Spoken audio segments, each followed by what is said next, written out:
Yes, good evening to all of you friends. We'll start the class at 9 p.m. Few more seconds to go.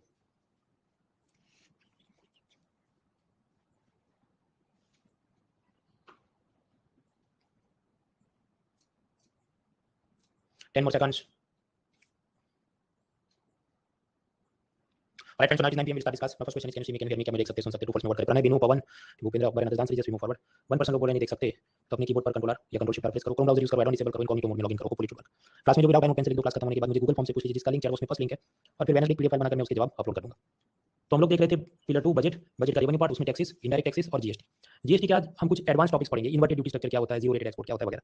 लेकिन उससे पहले make sure कि last lecture जो हुआ था मतलब थर्सडे को, वो आप समझ के आओ, क्योंकि उसमें जो बेसिक फंडामेंटल्स थे, कास्केडिंग इफेक्ट वगैरह, जब तक वो क्लियर नहीं होंगे तो आगे की चीजों में उतना मजा नहीं आएगा.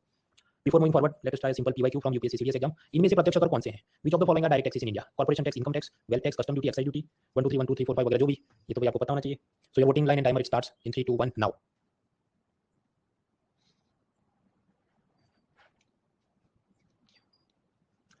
निशांत, मधुकर, दीपाली, गुलशन, जाहिदा, एनी, पलक, रितेश, भूमिका, साहिल, सैम, आयुषी, अंशुमन, जितेंद्र, सुमित, हर्ष, तनिष्क, अभिषेक, नवनीत, शैलजा, आशीष, शशांक, वामसी, मुक्ता, अंकुर, प्रियांशु, केशव, श्रीकांत, स्नेहा, जतिन, छवि, विशाल, आदि, ब्रिज, सिद्धार्थ, साहिल, नंदिनी, मोहित, अमृतपाल, कबीर, कृष्णा, तनुजा, अश्विन, ये सब लोग. फिर द्विती, क्रूश, ये पूरा नाम दिख नहीं रहा. Disha, Amar, Robo, IAS aspirant, Aniruddh, Ishika, Rohani, Gaurav, correct answer. 75% लोगों को लगा ये should be the answer. Latest check. तो भाई कस्टम ड्यूटी तो इनडायरेक्ट टैक्स है, एक्साइज ड्यूटी तो इनडायरेक्ट, ये तो हमने पढ़ा था यार थर्सडे, तो इनको डिलीट करो. तो B and D is gone. अब बाकी जो बता उसमें corporation tax and tax on income तो पक्का डायरेक्ट टैक्स है ना, तो फिर तो जवाब क्या है ये.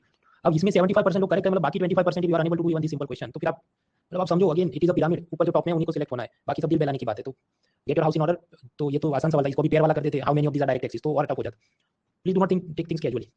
एक और चीज, ये जो मैंने आपको 2 दिन पहले मिले थे थर्सडे को, मैंने बताया था कैसे सॉफ्टवेयर अपडेट के बाद पीडीएफ जो क्रिएट हो रहा है उसमें कुछ दिक्कतें आ रही है. तो मैंने जीएसटी का जो पीडीएफ अपलोड तो किया था, पर उसमें चीजों को हाईलाइटर से पीडीएफ सॉफ्टवेयर हाईलाइट नहीं कर पा रहे. अब उसका मैंने वो एडोब कंपनी को लिखा, उन्होंने फाइल भी मुझसे मांगी, वो टेस्टिंग कर रहे हैं, फिर वापस कुछ फाइल भेजा, उसको वापस मैं देख रहा हूँ. तो अभी टेस्टिंग चल रही है, मतलब समझो गिव मी सम टाइम, वो जैसे दुरुस्त होगा आई विल री-अपलोड इट. सो चिंता ना करें, वो चीज मुझे को ध्यान में है. आजकल क्या होता है, नए नए वर्जन निकालते हैं तो पुराने वालों का मतलब सपोर्ट नहीं. मैं हमेशा कोशिश करता हूँ कि सबको सपोर्ट मिले, इसलिए अपनी फ्री सीरीज चलती है, विन 24 विन 25. खैर, अभी हम लोग जीएसटी की एक केस स्टडी समझेंगे. आपको लगे थोड़ा लंबा जा रहा है, बट इट इज रिक्वायर्ड, क्योंकि उसके बाद वाले जितने कंसेप्ट है कि एक्सपोर्ट में कैसे पॉइंट्स अक्यूमुलेट होते हैं, वैक्सीन पे क्यों 5% जीएसटी है, इन्वर्टेड ड्यूटी स्ट्रक्चर क्या होता है, ये सब समझने के लिए पहले समझना ये जरूरी है कि so now for next 15-20 minutes we will see that. कोई भी गुड्स एंड सर्विसेज प्रोड्यूस किया जाता है, मान लीजिए गुजरात में ही कोई चीज बनाई गई और गुजरात के अंदर ही उसको सेल किया गया with in the same state, intra state supply जिसे बोलते हैं, अंतरराज्य. उस केस में यूनियन गवर्नमेंट मांगेगी सीजीएसटी, स्टेट गवर्नमेंट मांगेगी एसजीएसटी. तो सपोज जो भी है, मान लीजिए कोई प्रोडक्ट है, मोबाइल फोन है, तो central GST 9%, state GST 9%, total कितना 18% GST will be applicable on the mobile phone. अब सोचिए कि अगर मैं ये सोचूं कि यूपीएससी के धंधे मजा नहीं आजकल, तो मैं कैलेंडर या मैगजीन प्रिंट करने की एक प्रिंटिंग अपनी कंपनी प्रिंटिंग प्रेस शुरू करता हूं. उसके लिए मुझे सबसे पहले चाहिए इंक. मान लीजिए मैं रिलायंस पेट्रोकेमिकल रिफाइनरी से इंक खरीदूं और अहमदाबाद लेके आऊं, and suppose the price is 10,000. उस पे गवर्नमेंट का 18% जीएसटी है. इसका मतलब क्या, 900 रुपी, 18% ऑफ जीएसटी मतलब क्या, 10,000 है तो 1800 रुपए लगेंगे जीएसटी. उसमें से हाफ मतलब 900 रुपी यूनियन लेगा, central goods and services tax, और बाकी हाफ गुजरात स्टेट गवर्नमेंट ले लेगी as state goods and services tax. और आप समझो ये जो जीएसटी है वो एक बार का पेटीएम में जैसे कैशबैक वॉलेट वो सब अक्यूमुलेट होता है, यहाँ पर भी ऐसे पॉइंट्स अक्यूमुलेट होते हैं. तो ऑनलाइन उनका जो जीएसटी पोर्टल है उसमें मेरे पॉइंट्स अक्यूमुलेट होंगे कि तुमने 10,000 का माल खरीदा इंक, और उस पे तुमको 900 पॉइंट्स जीएसटी के मिले, 900 पॉइंट्स एसजीएसटी के मिले. सेकंडली, मुझे ये प्रिंटिंग प्रेस चलाने के लिए एक और भी चीजें चाहिए. एक मशीन लेना होगा, प्रिंटिंग मशीन या xerox machine, photocopy machine. Suppose वो मैं महाराष्ट्र से परचेज करूं और गुजरात लेके आऊं, तो क्या होगा, इसको हम कहेंगे inter state, from one state to another. जब भी इंटर स्टेट सप्लाई होता है तब यूनियन गवर्नमेंट टैक्स मांगेगी, integrated goods and services tax. And suppose ये प्रोडक्ट पे भी 18% है, तो 18% आईजीएसटी ऑन प्रिंटिंग प्रेस वो यूनियन गवर्नमेंट कलेक्ट करेगी जब मैं महाराष्ट्र में पेमेंट करूंगा, और फिर मैं गाड़ी लेके आऊंगा उसे गुजरात. तब क्या होगा, यूनियन गवर्नमेंट उसको डिवाइड कर देगी. क्या चाहिए, 18% में से 9% हमारा सीजीएसटी और 9% होगा एसजीएसटी स्टेट का, जो डेस्टिनेशन स्टेट को जाएगा. देखिए महाराष्ट्र में भी बीजेपी एलाइड गवर्नमेंट और गुजरात में भी तो गलत हो रहा है, उनको भी मिलना चाहिए. भाई GST is a destination based tax, स्थान आधारित है. कस्टमर जिस डेस्टिनेशन पे बैठा है उस स्टेट को टैक्स मिलता है. तो बात समझो क्या हो रहा है. Mrinal the magazine owner at Gujarat, उसने पैसे दिए महाराष्ट्र में जो एक प्रिंटिंग मशीन सेलर है उसे. तो मृणाल ने पैसे कितने दिए, 1 लाख रुपए जो मशीन का प्राइस था. सपोज उस पे 18% जीएसटी था, तो 18,000 रुपए एक्स्ट्रा मैंने उस सेलर को मतलब 1.18 लाख दिए. आप समझो जीएसटी कैसा है, it is not direct tax, वैसा है इनडायरेक्ट टैक्स. तो Mrinal will not directly give the money to government, Mrinal seller को देगा, सेलर जाके गवर्नमेंट में जमा करेगा, because it is a indirect tax. आप समझो मैंने उसको 1 लाख भी दिया और मैंने 18,000 भी दिया. 18,000 है वो महाराष्ट्र का सेलर गवर्नमेंट में डिपॉजिट करेगा, ऑनलाइन सब पैसा वो भेज देगा.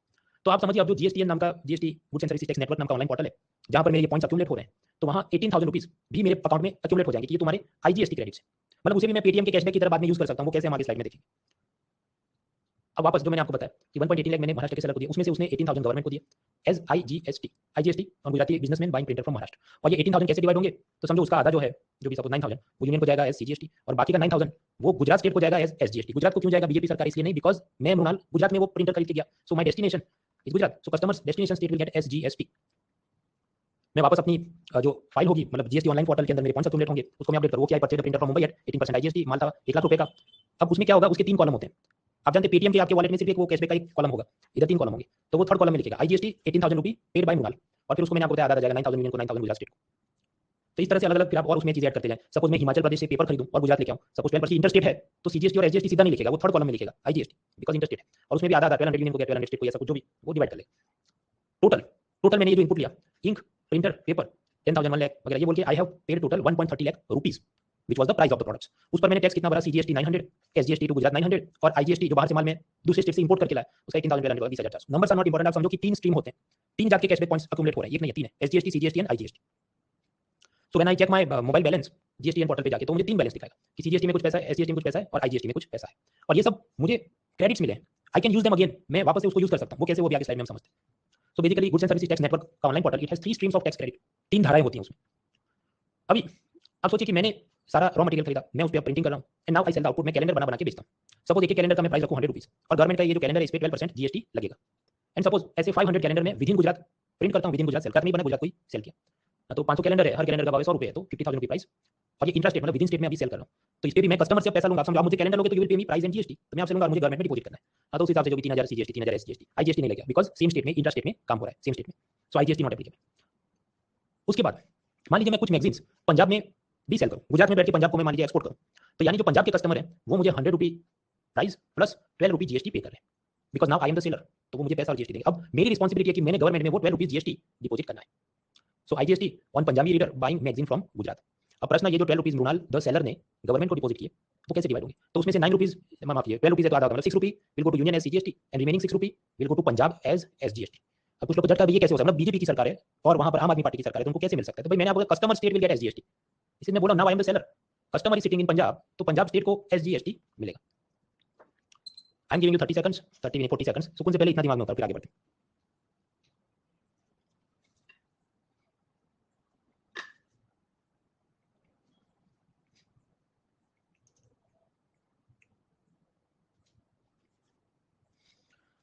Alright, so now I will update the GST portal में मेरा डेटा अपडेट होगा कि मैं जो कस्टमर को अपने कैलेंडर्स प्रिंट करता हूं और वो लोग मुझे पैसा दे रहे हैं, उसमें 500 कैलेंडर मैंने गुजरात में सेल किए 50000 रुपीस, 3-3000 टैक्स सीजीएसटी एसजीएसटी में किया। 500 कैलेंडर मैंने पंजाब में भेजे 50000 रुपया आयन, उस पे समझो सीधा सीजीएसटी और सीधा जीएसटी, सीधा सीजीएसटी और सीधा एसजीएसटी नहीं होगा, उसमें लगेगा आईजीएसटी। तो आईजीएसटी सपोज 6000 गया, उसमें से फिर union government will collect 3000 separately and Punjab state government will collect 3000 separately, क्योंकि वो कस्टमर्स पंजाब में बैठे थे। अब मैं सारे पॉइंट्स और प्राइस अक्यूमुलेट करूं, तो मैंने 50000 गुजरात, 50000 पंजाब, 1 लाख रुपीस के कैलेंडर सेल किए, और उसमें सीजीएसटी के नाम पे I collected 3000 rupee from customer, SGST from Gujarat I collected 3000 from customer, and IGST from Punjab readers I collected 6000 rupee as IGST. अब समझो ये मैंने मृणाल द सेलर ने जनता से टैक्स कलेक्ट किया है, इनडायरेक्ट टैक्स है, अब मुझे गवर्नमेंट में इसे डिपॉजिट करना होगा। सो नाउ द क्वेश्चन इज, ये जितना पैसा मैंने सब लिया इनसे इधर उधर से, क्या मुझे वो सारी रकम, do I have to deposit all the GST that I collected from customers? For example कि मान लीजिए ये पंजाब के जो कस्टमर्स थे, उन्होंने मुझे जो भी पैसा दिया हो, क्या मैंने वो सारा पैसा गवर्नमेंट में डिपॉजिट करना है? जवाब है नहीं। क्यों? क्योंकि मेरा प्रीवियस बैलेंस है ना, उसके साथ वो एडजस्ट हो जाएगा। जस्ट लाइक कि पेटीएम में जो होता है, आपको नया बिल है तो पुराने कैशबैक का यूज करके उसे पे करते हैं। So because I have the input tax previous transactions जो भी 20400, I can use it to settle this amount, तो 12000 उसमें से वो सब एडजस्ट कर लेगा। तो फॉर एग्जांपल कि मैंने अपना जो आउटपुट था क्या था, कैलेंडर, कैलेंडर सेल करते वक्त मैंने गुजरात से 3000 सीजीएसटी, गुजरात के कस्टमर से 3000 एसजीएसटी और पंजाब के कस्टमर से 6000 आईजीएसटी कलेक्ट किया था, तो वो सब मेरे पॉइंट्स के साथ एडजस्ट हो जाएगा। क्यों? क्योंकि मैंने इनपुट के वक्त जो भी महाराष्ट्र से प्रिंटर, हिमाचल से पेपर खरीदा था, उसके मेरे जितने भी GST taxes paid on the inputs in the previous stage, वो सब से मैं उसको सेटल करके माइनस कर दूंगा। तो सीजीएसटी में वो 900, एसजीएसटी में 900 और आईजीएसटी में 20400। अब ये सब तुम किधर बोल रहे हो भाई? तो भाई इसलिए तो मैंने बोला ना कि हमने ये जो महाराष्ट्र से माल खरीदा था, उस वक्त मेरे पॉइंट्स अक्यूमुलेट हुए थे, जो मैंने आपको बताए, ये सारे पॉइंट्स 20400, वो सब की मदद से मैं ये नया जो पे करना है मुझे टैक्स, वो मैं इन पुराने पैसों की मदद से पे कर लूंगा। So now what will happen कि मैंने सेल किया कस्टमर को, तो मैंने इतना टैक्स कलेक्ट किया, लेकिन मैंने खुद जब प्रिंटर और पेपर बाय किया था तो इतने मैंने टैक्स भर दिए थे, तो वो सब माइनस हो जाएंगे, और जो फाइनल लायबिलिटी है उतना ही मुझे गवर्नमेंट में डिपॉजिट करना होगा। हाँ, तो इधर बात कैसी होगी कि मुझे सीजीएसटी गवर्नमेंट में कितना डिपॉजिट करना है, 3000 नहीं, पुराना 900 एडजस्ट हो जाए, सिर्फ 2100, इधर भी एसजीएसटी में भी माइनस हो गया। आईजीएसटी में तो और अच्छी बात होगी कि मैंने पंजाब के कस्टमर से 6000 कलेक्ट किए थे, लेकिन वो महाराष्ट्र से बहुत महंगा प्रिंटर खरीद लिया था जिसमें मेरे बहुत सारे पैसे गए थे, और हिमाचल से पेपर खरीदा था उसमें भी मैंने बहुत सारा टैक्स भरा, तो उसके साथ एडजस्ट हो जाएगा, तो यहाँ माइनस में जा पाएगा। सो इन आईजीएसटी आई गेट माइनस 14400 रुपी। इसका मतलब क्या हुआ? This is input tax credit for future. मुझे सरकार को आईजीएसटी भरना भी नहीं है, मेरा तो बैलेंस और एक्यूमुलेट हो गया अपने जीएसटी पोर्टल में, जस्ट लाइक पेटीएम में आपके पॉइंट्स और एक्यूमुलेट होते रहे, ऐसी बात है। और कुछ फिर मुझे नेक्स्ट बार जब वापस टैक्स भरना होगा दूसरे महीने, तब ये पॉइंट्स को मैं वापस यूटिलाइज कर लूंगा। ये चीज आपके हैंडआउट में भी फोटो बनाकर मैंने सब दिया है। वीडियो में मैंने आपको नंबर से इसलिए समझाया क्योंकि इसके बाद कुछ और पॉइंट्स हमें समझने हैं, what is inverted duty structure, what is zero rated export, vaccine पे टैक्स जीरो क्यों नहीं है, 5% क्यों है। तो अब हम समझते हैं उन चीजों को कि ये क्यों ऐसी चीजें हैं। अब कुछ लोग यहाँ तक पहुंचने पर ये प्रश्न पूछते हैं कि अगर गवर्नमेंट हर एक सेलर को इनपुट टैक्स क्रेडिट देता है या उनके व्यापारी को कैशबैक मिलता है तो सरकार टैक्स में क्या कमाएगी? How will government earn any income if they keep giving cashback to you? तो भाई आप ये भी तो समझो, पेटीएम आपको कितना कैशबैक देता है? आजकल तो देता ही नहीं है, पर जब देता था तब 100 रुपये रिचार्ज करो तो कैशबैक कितना था? 10 रुपये। क्या ऐसा तो था कि आप 100 रुपये रिचार्ज करो 100 रुपये कैशबैक हो जाए? तो फिर जवाब आ जाता zero, then Paytm will not earn any money. बराबर, पर पेटीएम ने अभी ऐसा तो नहीं करता है ना, 100 रुपये का खरीदो 10% डिस्काउंट दे रहा है तो 90 रुपीज तो आप फिर भी भर ही रहे हो। सिमिलरली जीएसटी में आप समझो government is giving me some input tax credit, correct, but फिर भी मैं टैक्स तो भर ही रहा हूं, ऐसा नहीं कि जवाब जीरो आ गया मेरे। आप इधर देखो, आप कह देखो इधर आईजीएसटी में तुम्हारा बैलेंस बढ़ गया, चलो एक्सेप्टेड, पर सीजीएसटी में तो मैंने टैक्स भरा है ना, एसजीएसटी में भी तो मैंने टैक्स भरा है, despite taking the input tax credit, despite deducting the previous taxes I paid. तो कुछ तो टैक्स लगता है, ऐसा नहीं कि जवाब जीरो आ जाता है और किसी ने कोई टैक्स भरना नहीं पड़ता। इसको एक एग्जांपल से हम समझते हैं। मान लीजिए मैंने पेपर खरीदा 50 रुपये का, जिस पर मैंने वैल्यू एडिशन किया कि मैं प्रिंट करता हूं एक कैलेंडर, और इस कैलेंडर को मैंने प्रिंट किया सपोज 70 रुपये में, प्लस 30 रुपये मुझे प्रॉफिट चाहिए बोल के 100 रुपये में I am selling this calendar. और ये जो पूरी कैलेंडर प्रिंटिंग की बिजनेस साइकिल है, गवर्नमेंट कहती है कि हमें इस पे 12% जीएसटी लेना है, तो समझो वो तो इधर से भी लेगी, मुझसे भी लेगी, एंड अल्टीमेटली कस्टमर से तो ले ही रही है indirectly. So government will earn some money. ऐसा नहीं है कि इनपुट टैक्स क्रेडिट सबको दे दिया तो जवाब जीरो आ जाएगा, कोई टैक्स ही नहीं है। आप समझो गवर्नमेंट ने क्या कहा कि हम ये पूरी जो बिजनेस है उस पर 12% GST. So when I buy paper for 5050 rupee, उस पर 12% के हिसाब से गवर्नमेंट 6 रुपी जीएसटी मांगेगी और कलेक्ट करेगी। देन व्हेन यू यानी customers you are buying the calendar from me at 100 rupee, तो उस पर भी गवर्नमेंट 12% के हिसाब से 12 रुपी जीएसटी मांगेगी, जो मैं आपसे कलेक्ट करके इधर देने वाला था। ये बात सही है कि इसमें मुझे इनपुट टैक्स क्रेडिट मिलेगा कि मृणाल ने आपसे 12 रुपीज जीएसटी कलेक्ट किया है, 100 रुपये का माल सेल किया, 12 रुपये जीएसटी कलेक्ट किया, पर बिकॉज उसने ऑलरेडी 6 रुपये का टैक्स प्रीवियस स्टेज में रॉ मटेरियल परचेज में लगाया था, इसलिए आउटपुट माइनस इनपुट यानी 12 माइनस 6, सो मृणाल विल 6 रुपये ओनली। अब आपके गवर्नमेंट का तो लॉस हो गया, गवर्नमेंट का लॉस नहीं हुआ, क्योंकि आप समझो अल्टीमेट आउटपुट क्या है, 100 रुपये का कैलेंडर, और गवर्नमेंट ने टैक्स कितना कलेक्ट किया? फर्स्ट बिजनेसमैन से 6 रुपये और मृणाल से 6 रुपये, तो टोटल कितना हुआ? ग्रीन ग्रीन ऐड करो, 6 + 6 12 गवर्नमेंट ने अर्न किया। फाइनल प्रोडक्ट कितनी थी? 100 रुपये की, और गवर्नमेंट ने क्या कहा था? उस पर हमें 12% जीएसटी चाहिए, तो 12 रुपये तो मिल गया ना उसको, हाफ हाफ मिला दो जगह से, पर मिल तो गया। सो दिस क्वेश्चन कि अगर व्यापारी को कैशबैक मिलता है तो सरकार टैक्स में क्या कमाएगी? भाई टैक्स में वो कमाएगी, because at every stage value addition के हिसाब से गवर्नमेंट को इनकम होती रहेगी। सपोज एक ट्री था, ये आदमी ने उस ट्री में से पेपर बनाया, तो ट्री का हम कहें कि मान लीजिए जीरो वैल्यू, क्योंकि इसने वो किसी से बाय नहीं किया था, जंगल में ऐसे जाके इलीगली काट दिया मान लो, और उससे 50 रुपये का पेपर बनाया, तो गवर्नमेंट ने कहा ये वैल्यू एडिशन है तुम्हारा 50 रुपीज पे 12% के हिसाब से 6 रुपये गवर्नमेंट ने कलेक्ट किया। फिर इसी के ऊपर मैंने भी और अपना सब प्रिंटिंग प्रॉफिट वगैरह जोड़ के 50 रुपीज का मेरा वैल्यू एडिशन है, और मैंने इसको सेल किया, तो गवर्नमेंट स्टेज पे भी 12% के हिसाब से 6 रुपये ले ली, तो 6 + 6 12 तो उसने कमा ली। So do not confuse, GST input tax credit does not mean that government will not earn any tax, tax तो वो कमाएगी, थोड़ा इधर से थोड़ा इधर से। आप तो इधर कस्टमर से ले लेते ना भाई, वो इनडायरेक्ट टैक्स की फिलॉसफी नहीं है, इनडायरेक्ट टैक्स सीधा लेने गए तो कितने सारे इंस्पेक्टर्स अपॉइंट करने पड़ेंगे, इसलिए यहाँ पर सिस्टम क्या होती है, जो सेलर है गवर्नमेंट उससे इनडायरेक्टली टैक्स को कलेक्ट करती रहती है। और ऐसे कैशबैक या इनपुट टैक्स क्रेडिट क्यों दिए जा रहे हैं? ताकि कास्केडिंग इफेक्ट खत्म हो जाए। कास्केडिंग इफेक्ट क्या है? टैक्स ऑन टैक्स, वो हम थर्सडे लेक्चर में समझ चुके। आगे का प्रश्न, गुजरात है तो चलो एसजीएसटी लगता है, महाराष्ट्र एसजीएसटी लगता है, पर कोई कस्टमर अगर जम्मू कश्मीर में बैठा तो क्या लगता है? जब जम्मू कश्मीर में भी एसजीएसटी लगता है, आपके जम्मू कश्मीर तो स्टेट थोड़ी है, यू आर राइट, पर शर्त यह है कि if there is a union territory with legislature, ऐसा केंद्र शासित प्रदेश जहां विधानसभा होती है, जैसे जम्मू कश्मीर अभी तो नहीं है पर कभी होगी, so then they will have SGST. मान लीजिए ऐसी यूनियन टेरिटरी जहां पर लेजिस्लेचर नहीं है, जैसे अंडमान निकोबार ये सब, जैसे लद्दाख, तो लद्दाख में कोई कस्टमर है, आप उधर माल सेल करो, तो लद्दाख की एडमिनिस्ट्रेशन क्या टैक्स कमाएगी? उसको हम कहेंगे UTGST, UTGST. It is basically same as SGST, पर उसका नाम अलग है। तो कुल मिलाकर बात क्या है, with in the same state, एक स्टेट में प्रोड्यूस किया, उसी में सेल किया, यूनियन का सीजीएसटी, स्टेट का एसजीएसटी, टोटल जीएसटी आपका क्या होगा? ये 99 और 18 होगा। If you sell to another state, Maharashtra से गुजरात लिया, तो यूनियन गवर्नमेंट लेगी आईजीएसटी, उसमें दो हिस्से होंगे, सीजीएसटी एसजीएसटी, और डेस्टिनेशन वाले को एसजीएसटी मिलेगा। मान लीजिए डेस्टिनेशन एक यूनियन टेरिटरी विदाउट लेजिस्लेचर था, बिना केंद्र शासित का, बिना विधानसभा का केंद्र शासित प्रदेश जैसे लद्दाख, तो एसजीएसटी ने उसको वो बोलेंगे UTGST. So that is the gist of it. अब हम लोग समझते हैं स्पेशल केसेस। हमने करीब 30 मिनट तो केस स्टडी समझी, वो इसलिए समझी क्योंकि उसके बाद अब अलग अलग जो स्पेशल केसेस आएंगे उसको समझने के लिए वो फंडामेंटल अंडरस्टैंडिंग जरूरी थी। एक केस स्टडी ऐसी है, इन्फोसिस कंपनी जो बेंगलुरु में कहीं बैठ के सॉफ्टवेयर एक्सपोर्ट करती हो, तो एक्सपोर्ट करेगी तब क्या लगेगी? कस्टम्स ड्यूटी लगेगी, करेक्ट, वो कुछ लगेगी, मान लो 12%। जीएसटी लगेगा, जब यहाँ जीएसटी लगेगा, पर वो लगेगा 0%। आपके पास 0% जीएसटी लगाने का मतलब क्या है? उसके बाद ये बोलो जीएसटी है ही नहीं। Well it will help the company accumulate some points, वो समझते हैं। मान लीजिए ये इधर एक तो बॉक्स में वो मैंने आपको बताया फॉन्ट पीडीएफ में तकलीफ चल रही है। मान लीजिए इन्फोसिस कंपनी ने विप्रो से कंप्यूटर, सर्वर, माइक, वेबकैम ये सब खरीदा था, तो विप्रो ने इन्फोसिस को माल सप्लाई किया, इन्फोसिस ने विप्रो से माल बाय किया, यानी कि मान लीजिए इन्फोसिस ने विप्रो को 10,000 रुपये जीएसटी पे किया था, तो ये सब जीएसटी उसके मतलब इन्फोसिस के बैलेंस में ऐड हो जाएगा, क्योंकि आप जितना रॉ मटेरियल परचेज करते हैं उसमें जितना जीएसटी पे किया वो सब आपके इनपुट टैक्स क्रेडिट अक्यूमुलेट होते हैं। उसके बाद इन्फोसिस सब माल सपोज यूएसए में अपनी सर्विसेज एक्सपोर्ट करे, तब उस पे लगेगा 0% GST. When it is exported to foreign country then 0% GST. आपके पास 0% जीएसटी, तो वो बोलने का तुम क्यों बोल रहे हो?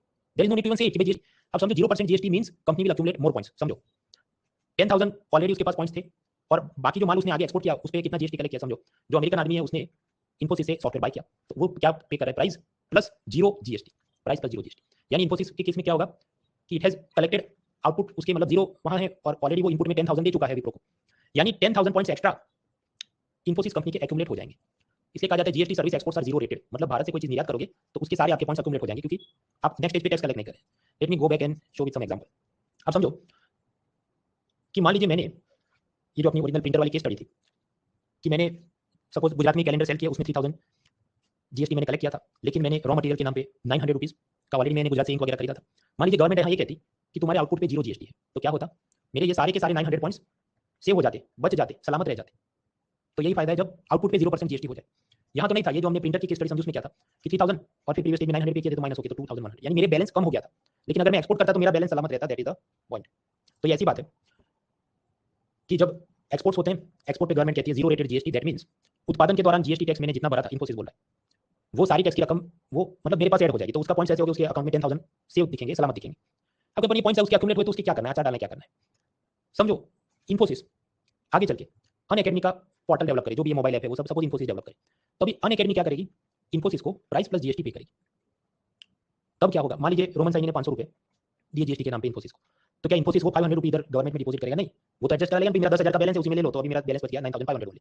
सो will Infosys pay GST collected from Unacademy latest no, Murthy will use the input tax credit from his zero rated exports, क्योंकि उसका ऑलरेडी बैलेंस है 10,000, इधर उसने अनअकैडमी से 500 कलेक्ट किया, तो 500 को देगा ही नहीं गवर्नमेंट को, कहेगा इसे एडजस्ट करो, तो 500 एडजस्ट होंगे और उसका मतलब इन्फोसिस का बैलेंस हो जाएगा 9,500। सो लाइक दैट एक्सपोर्ट्स जब भी होते हैं आपके पॉइंट्स ज्यादा एक्यूमुलेट होते हैं, that is the gist of it. अब आप कहेंगे ऐसा जीरो रेटेड एक्सपोर्ट है तो ये तो गवर्नमेंट का लॉस हो रहा है ना, कि ये तो मूर्ति तो एक्सपोर्ट करता है, उसमें उसको टैक्स कलेक्ट करना नहीं अमेरिकन से, उसके तो और पॉइंट्स एक्यूमुलेट हो जाएंगे। So it is a loss in GST, correct? Government is not earning tax from the माल that is exported to American. पर इसे आप समझो एक्सपोर्ट इंप्रूव होते हैं, करंट अकाउंट डेफिसिट कम होती है। करंट अकाउंट डेफिसिट क्या है हम लोग थर्ड पिलर में समझेंगे, जॉब्स क्रिएट होते हैं, जीडीपी में मदद मिलती है, जीडीपी क्या पिलर 4 में समझेंगे। इन्फोसिस ने फॉरेन कस्टमर को माल एक्सपोर्ट किया तो ऐसा नहीं गवर्नमेंट कोई टैक्स नहीं ले रही, government still will earn two taxes, पहला कस्टम्स ड्यूटी अर्न करेगी, करेक्ट, और दूसरा इन्फोसिस का जो भी प्रॉफिट है उस पे कॉर्पोरेशन टैक्स नाम का डायरेक्ट टैक्स भी वो कलेक्ट करेगी। So government will earn two taxes, भले जीएसटी को उसने जीरो रेटेड रखा। ये चीज आपके हैंडआउट में भी दी है। वो बात ऐसी है कि डोमेस्टिक सेल्स है इन्फोसिस एज अ कंपनी तो जीएसटी उस पे लगता है, लेकिन अगर वो एक्सपोर्ट करता है तो उस पे 0% जीएसटी है। एंड सामने इन्फोसिस कंपनी ने मान लीजिए supplier reprocess server keyboard light bulb सब लिया था, 18% जीएसटी उस पे लगता है, तो पूरी गेम ऐसी हो जाती है कि results in ITC accumulation for Infosys company. तो ये इसकी हार्ड इमोजी कुछ रहेगा, क्योंकि एक्सपोर्ट करने पर जीएसटी नहीं लगता, उसके सारे पॉइंट सलामत रह जाते हैं, एक्यूमुलेट होते रहते हैं। It encourages the companies to do lot of exports. तो जीएसटी के स्पेशल केसेस में बता रहा था, जीएसटी में एक होता है जीरो रेटेड, मतलब रेट कितना है जीरो। फॉर एग्जांपल एक्सपोर्ट, क्या इस पे इनपुट टैक्स क्रेडिट मिलता है कंपनी को? जवाब है yes. So this is zero rated GST. दूसरा, कुछ को कहा जाता है नॉन जीएसटी सप्लाई, मतलब वो जीएसटी सिस्टम से ही बाहर है। For example petrol and diesel, तो क्या उस पे जीएसटी का कोई रेट है? जवाब है नो रेट एप्लीकेबल, क्योंकि पेट्रोल डीजल पे आप जानते हैं union government will charge excise duty and state government will charge value added tax. क्या इसमें इनपुट टैक्स क्रेडिट मिलेगा? जवाब है नो, क्योंकि वो सिस्टम से ही बाहर है तो उसका कोई इनपुट टैक्स क्रेडिट नहीं। तब समझो ऐसा नहीं कि पेट्रोल डीजल भरवाओगे और आप बिजनेसमैन है तो आपके पॉइंट्स अक्यूमुलेट होंगे, no, GST does not work in that way. आप एक्सपोर्ट करोगे then correct, then you will earn something, but not on this petroleum products. So that is non supply GST, non GST supply, for example petrol diesel. Third, GST के nil rated या exempt, for example sugar cane, मतलब गन्ने से जो jaggery यानी कि गुड़ बनता है, the jaggery is an example of nil rated या एग्जेम्प्ट फ्रॉम जीएसटी। इसका मतलब ये है कि जैगरी पर जीएसटी कितना? जीरो, फॉर एग्जांपल जैगरी यानी गुड़, बट यहां पर इनपुट टैक्स क्रेडिट नहीं मिलेगा। On jaggery there will be GST, yes, how much? 0%, and there will be no input tax credit. अब आप कहेंगे ये क्या मजाक है, मतलब तो ऐसा रखा है क्यों? बोल दो ना कि नहीं है। अब समझो वो पूरी गेम को चेंज कर देता है कि इनपुट टैक्स क्रेडिट पर क्या असर होता है। एक एग्जांपल से समझते हैं, मान लीजिए दुनिया में कोई टैक्स ही नहीं लगता, suppose in the entire world there is no tax, no GST, no excise duty, no custom, nothing, and suppose there is a businessman जो शुगर मिल चला रहा है।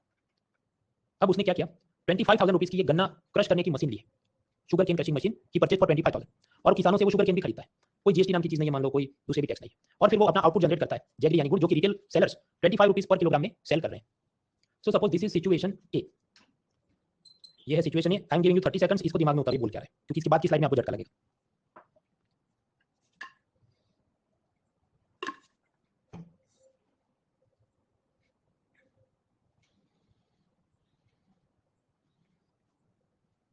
Okay, so the case is like this, there is no GST, nothing.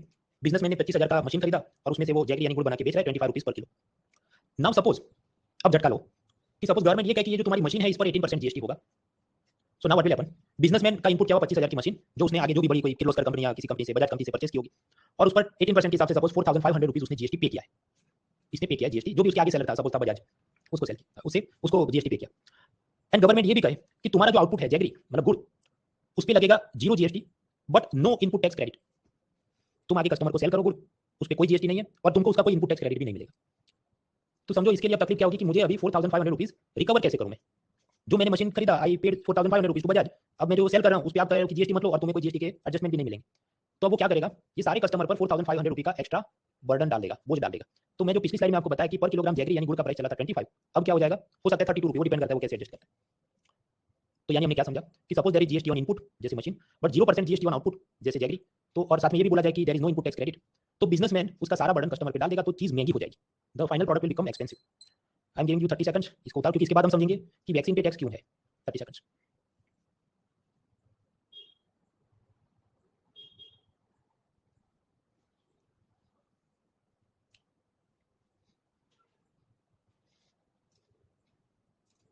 अभी कुछ लोग इसमें झंडे उठाएंगे, उनका ये कहना है कि गवर्नमेंट ये जो जैगरी या गुड़ था उस पे इनपुट टैक्स क्रेडिट क्यों नहीं दे रही, या कैशबैक ये जो भी पेटीएम का कुछ क्यों नहीं दे रही।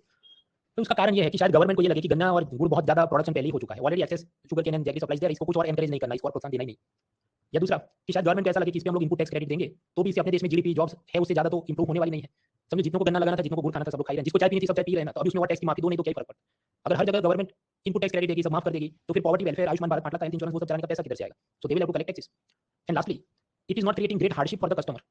ये गुड़ 25 की जगह 32 का हो गया, मतलब वो कितना ज्यादा परेशान आपको करेगा, नॉट सो मच, क्योंकि देयर इज अ लिमिट, आप कितना गुड़ खा पूरा दिन, वो तो अपना मेन डाइट तो नहीं है ना कि वही खा के पूरा दिन हम जीते हैं, थोड़ा थोड़ा चाहिए तो एडजस्ट।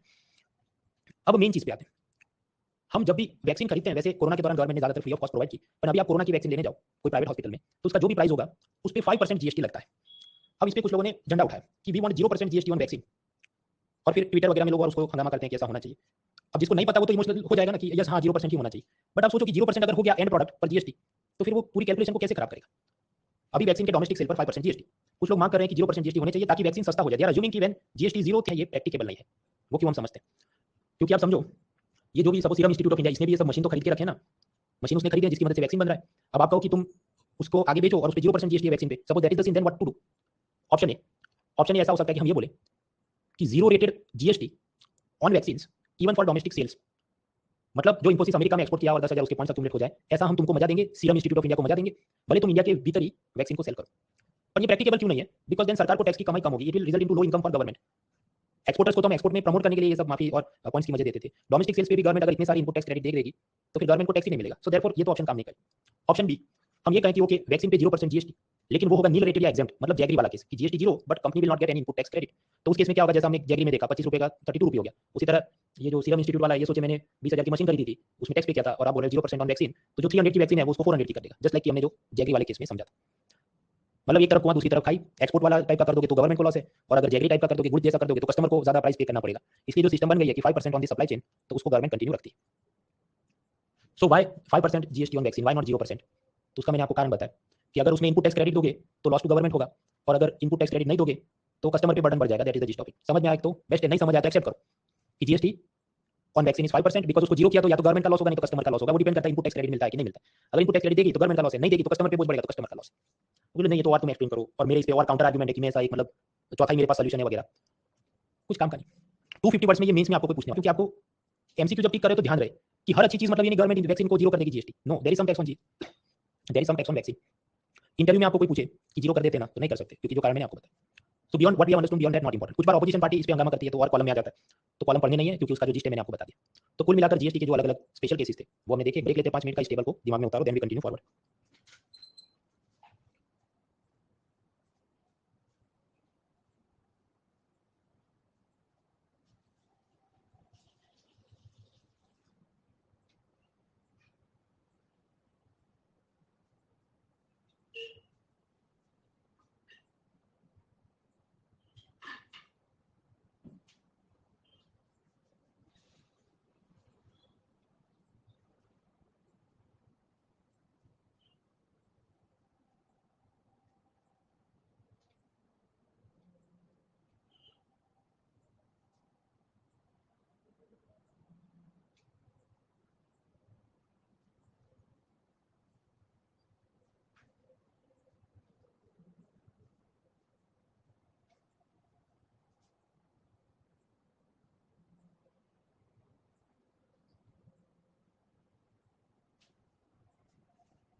Three more minutes.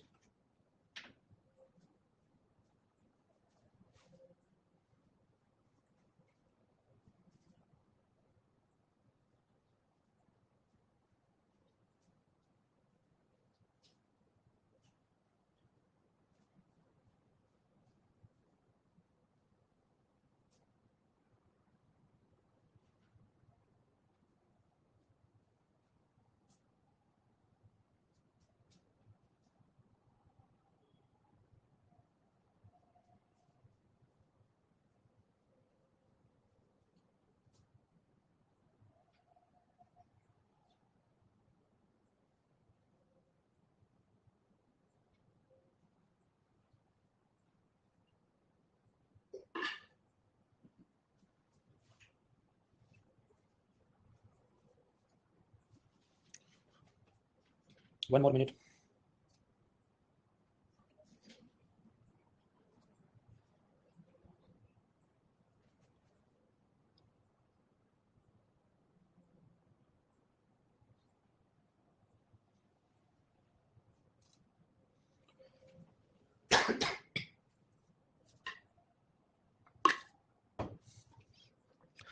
और फ्रेंड्स आगे बढ़ने से पहले ten voting line can you देख सकते सुन सकते टू में वोट करिए। Sarthak, Harsh, Anuj, Akbar, Vishal, Shivangi, Jatin, Akash, Supriya, Nandan, just we move forward. बहुत ज्यादा नंबर में स्पेस लेने की जरूरत नहीं, एक एक लाइन में चीजों को याद रखना है कि अच्छा जीरो रेटेड एक्सपोर्ट मतलब क्या एक्सपोर्ट करते हैं उस वक्त इन्फोसिस को बहुत सारे पॉइंट्स या कैशबैक या इनपुट टैक्स क्रेडिट अक्यूमुलेट करने को मिलता है। नील रेटेड या एग्जाम्प्ट होता है तो मतलब वो हार्ड इमोजी मिल जाए ऐसी बात नहीं है, क्योंकि उसके केस में ये भी हो सकता है कि प्राइस बढ़ जाए प्रोडक्ट का, जैसे जैगरी या गुड़ की मैंने बात की। नॉन जीएसटी सप्लाई जैसे पेट्रोल डीजल, ना उस पर जीएसटी लगता है ना उस पर कोई इनपुट टैक्स क्रेडिट मिलता है, क्योंकि वो चीज जीएसटी सिस्टम से ही बाहर है। अब एक लास्ट ऐसा टॉपिक समझते हैं, इन्वर्टेड ड्यूटी स्ट्रक्चर प्रॉब्लम। मतलब इसको मैं सैड इमोजी देता हूँ, ये खराब चीज है। ये कब और कैसे होता है ये समझिए हम लोग। मान लीजिए एक टेक्सटाइल कंपनी है विमल, आपके विमल तो गुट का है भाई, विमल टेक्सटाइल कंपनी भी है जो रिलायंस के पास है। हाँ, तो विमल कंपनी ने जो भी यान मशीन ये सब माल खरीदा है वो इसका इनपुट है। सपोज 1 लाख की मशीन है, इस पर 12% जीएसटी लगता है, मतलब 12,000 रुपये जीएसटी लगा है जो विमल कंपनी ने, उसके पीछे जो भी और होगा मैन्युफैक्चरर टाटा कंपनी मान लो उसको पे किया और 12,000 गवर्नमेंट में डिपॉजिट हुए। तो यानी ये जो 12,000 है वो विमल कंपनी के लिए इनपुट टैक्स क्रेडिट है। Okay one. सेकंड, जब विमल कंपनी अपने ये शर्ट्स ट्राउजर्स ये सब सेल करता है तो उस पर 5% जीएसटी लगता है। गारमेंट्स जो है उस पर 5% जीएसटी लगता है। हाँ, तो समझो कि इसने 100 शर्ट्स सेल किए, 5% जीएसटी, उस हिसाब से मान लीजिए जो भी लाखों रुपए के उसने शर्ट सेल किए और कस्टमर ने 5,000 जीएसटी इस कंपनी को पे किया है। 5,000 रुपये जीएसटी कलेक्टेड फ्रॉम कस्टमर्स। अब आप समझो हो क्या रहा है, आउटपुट 5,000 कलेक्ट किया, इनपुट जो उसकी मशीन थी उस पर 12,000 पे किया, तो ये तो मौज में आ गया विमल, क्योंकि इसको तो 7,000 का प्लस प्लस प्लस सारे पॉइंट्स और एक्यूमुलेट हो जाएंगे। ये ऐसी बात है कि आप 100 रुपये का मोबाइल रिचार्ज करो और पेटीएम आपको 500 रुपये का कैशबैक वापस कर दे, तो यानी कि ये तो लॉस हो गया ना किसका, पेटीएम का, या इस केस में हम बात करें तो गवर्नमेंट का। आपका ऐसा ये गलत क्यों चल रहा है, क्योंकि इधर आप समझो जब उसने मशीन खरीदा उस पर 12% जीएसटी था और जब उसने गारमेंट सेल किया उस पर 5% जीएसटी, यानी जो आउटपुट है गारमेंट्स उस पर 5% जीएसटी और जो इनपुट है मशीन उस पर 12% जीएसटी। तो इनपुट पर जीएसटी ग्रेटर है 12 है और आउटपुट पे कम है 12 इज बिगर देन 5। जब भी ऐसा होता है इनपुट पे जीएसटी ज्यादा हो आउटपुट पे जीएसटी परसेंटेज कम हो, then the factory owner will accumulate very large quantity of input tax credits. इसका मतलब ये हुआ कि असल में गवर्नमेंट का लॉस होगा, फ्यूचर में कभी गवर्नमेंट ने उसको पैसा रिफंड करना पड़े या हर साल उसको एडजस्ट करते रहना पड़े, तो स्वाभाविक गवर्नमेंट को मजा नहीं आएगा, ये तो गलत हो रहा है। तो इसके तो बहुत सारे पॉइंट्स अक्यूमुलेट हो जाएंगे जीएसटी पोर्टल पे। इस प्रॉब्लम को हम कहते हैं इन्वर्टेड ड्यूटी स्ट्रक्चर प्रॉब्लम। तो सॉल्यूशन क्या है, सॉल्यूशन ये है कि जीएसटी जब भी लगता हो तो हर एक साइकिल पर सेम हो कि टेक्सटाइल मशीनरी पर 12% जीएसटी है तो उसमें से जो क्लोथ मैन्युफैक्चर हुए उस पर भी 12% जीएसटी होना चाहिए, तो फिर सब ठीक ठाक चलेगा, फिर ये inverted duty structure problem will not come, it will be fixed. So government decided this, सरकार ने ये तय किया कि जो रेडीमेड गारमेंट्स हैं उस पर 5% नहीं, अब से उस पर 12% जीएसटी लगेगा। This was decided by government ताकि inverted duty structure problem can be fixed in this case. हाँ, तो 2021 में गवर्नमेंट ने कहा टेक्सटाइल पे जीएसटी इंक्रीज करेंगे, जो पहले 5% उसको 12 करेंगे। फिर 2022 जनवरी तक टेक्सटाइल लॉबी ने काफी प्रेशर डाला, जो भी कि मतलब नहीं वोट करेंगे और हम तो जो भी इलेक्शन फंडिंग में या इलेक्टोरल बॉन्ड्स में पैसे देते होंगे वो भी नहीं देंगे, व्हाटएवर। सो नाउ गवर्नमेंट से हम लोग अभी नहीं करेंगे, हम बाद में करेंगे, तो वापस वो अंडू कर दिया, तो वापस कितना 5% ही लगे आउटपुट गारमेंट्स पे जीएसटी। तो इसको समझना क्या है, mains paper 2 polity, role of pressure groups, role of pressure groups. Textile lobby वगैरह के पास आप समझो एक तो बहुत सारे लोगों को जॉब पे रखा है, तो हमेशा वो इमोशनल प्ली कर सकते हैं, इतना टैक्स लगेगा तो हमारी फैक्ट्री बंद हो जाएगी, इतना 5,000 लोग की नौकरी चली जाएगी। So when you talk like that it affect the votes. और दूसरा जो भी पॉलिटिकल फंडिंग के रूप में पैसा देते हो तो वो सब स्ट्रेंथ है ना। So how do pressure groups influence the decision making, this is an example. Government का जीएसटी इंक्रीज करेंगे वापस, और ये ऐसा नहीं कि सिर्फ कांग्रेस या बीजेपी का है, क्योंकि आप समझो ये तो जीएसटी काउंसिल है ना, और काउंसिल में हमने समझा था कि यूनियन और स्टेट दोनों के रिप्रेजेंटेटिव्स हैं, जहां ऑपोजिशन पार्टी भी बैठती है उनका भी वोटिंग पावर है, एंड येट दे आर मतलब अनडूइंग इट। इसका मतलब कांग्रेस हो या बीजेपी हो, हर एक के ऊपर प्रेशर ग्रुप असर करता है। सो it is not dependent only on single political party. फिर वापस आते हैं, हमने 3 कांसेप्ट्स को समझा। एक तो लास्ट लेक्चर में कास्केडिंग इफेक्ट समझी थी कि टैक्स के ऊपर टैक्स चढ़ता है वो कास्केडिंग इफेक्ट। अभी हमने समझा इन्वर्टेड ड्यूटी स्ट्रक्चर कि जब मशीन पे 12% और टेक्सटाइल पे 5% होगा तो गवर्नमेंट का लॉस हो जाएगा, वो हमने समझा। हमने जीरो रेटेड एक्सपोर्ट समझे कि जब एक्सपोर्ट करेंगे हम किसी गुड्स या सर्विसेज को उस पे 0% जीएसटी लगता है और उस पे इनपुट टैक्स क्रेडिट मिलता है। Yes, it will cause loss to the government directly, लेकिन इनडायरेक्टली जॉब्स क्रिएट होते हैं, कंपनी की इकोनॉमी और देश की इकोनॉमी को फायदा होता है, सो इट हेल्प्स। ऐसे अलग अलग बहुत सारे टर्म्स हैं जो एक एक करके हमने समझे। अब जो समझे तो समझो उनको एक एक स्लाइड में ही समझना है, खिचड़ी मत करो कि देखो उधर एक्स हुआ तो इधर वाई उसके हिसाब से क्यों नहीं किया।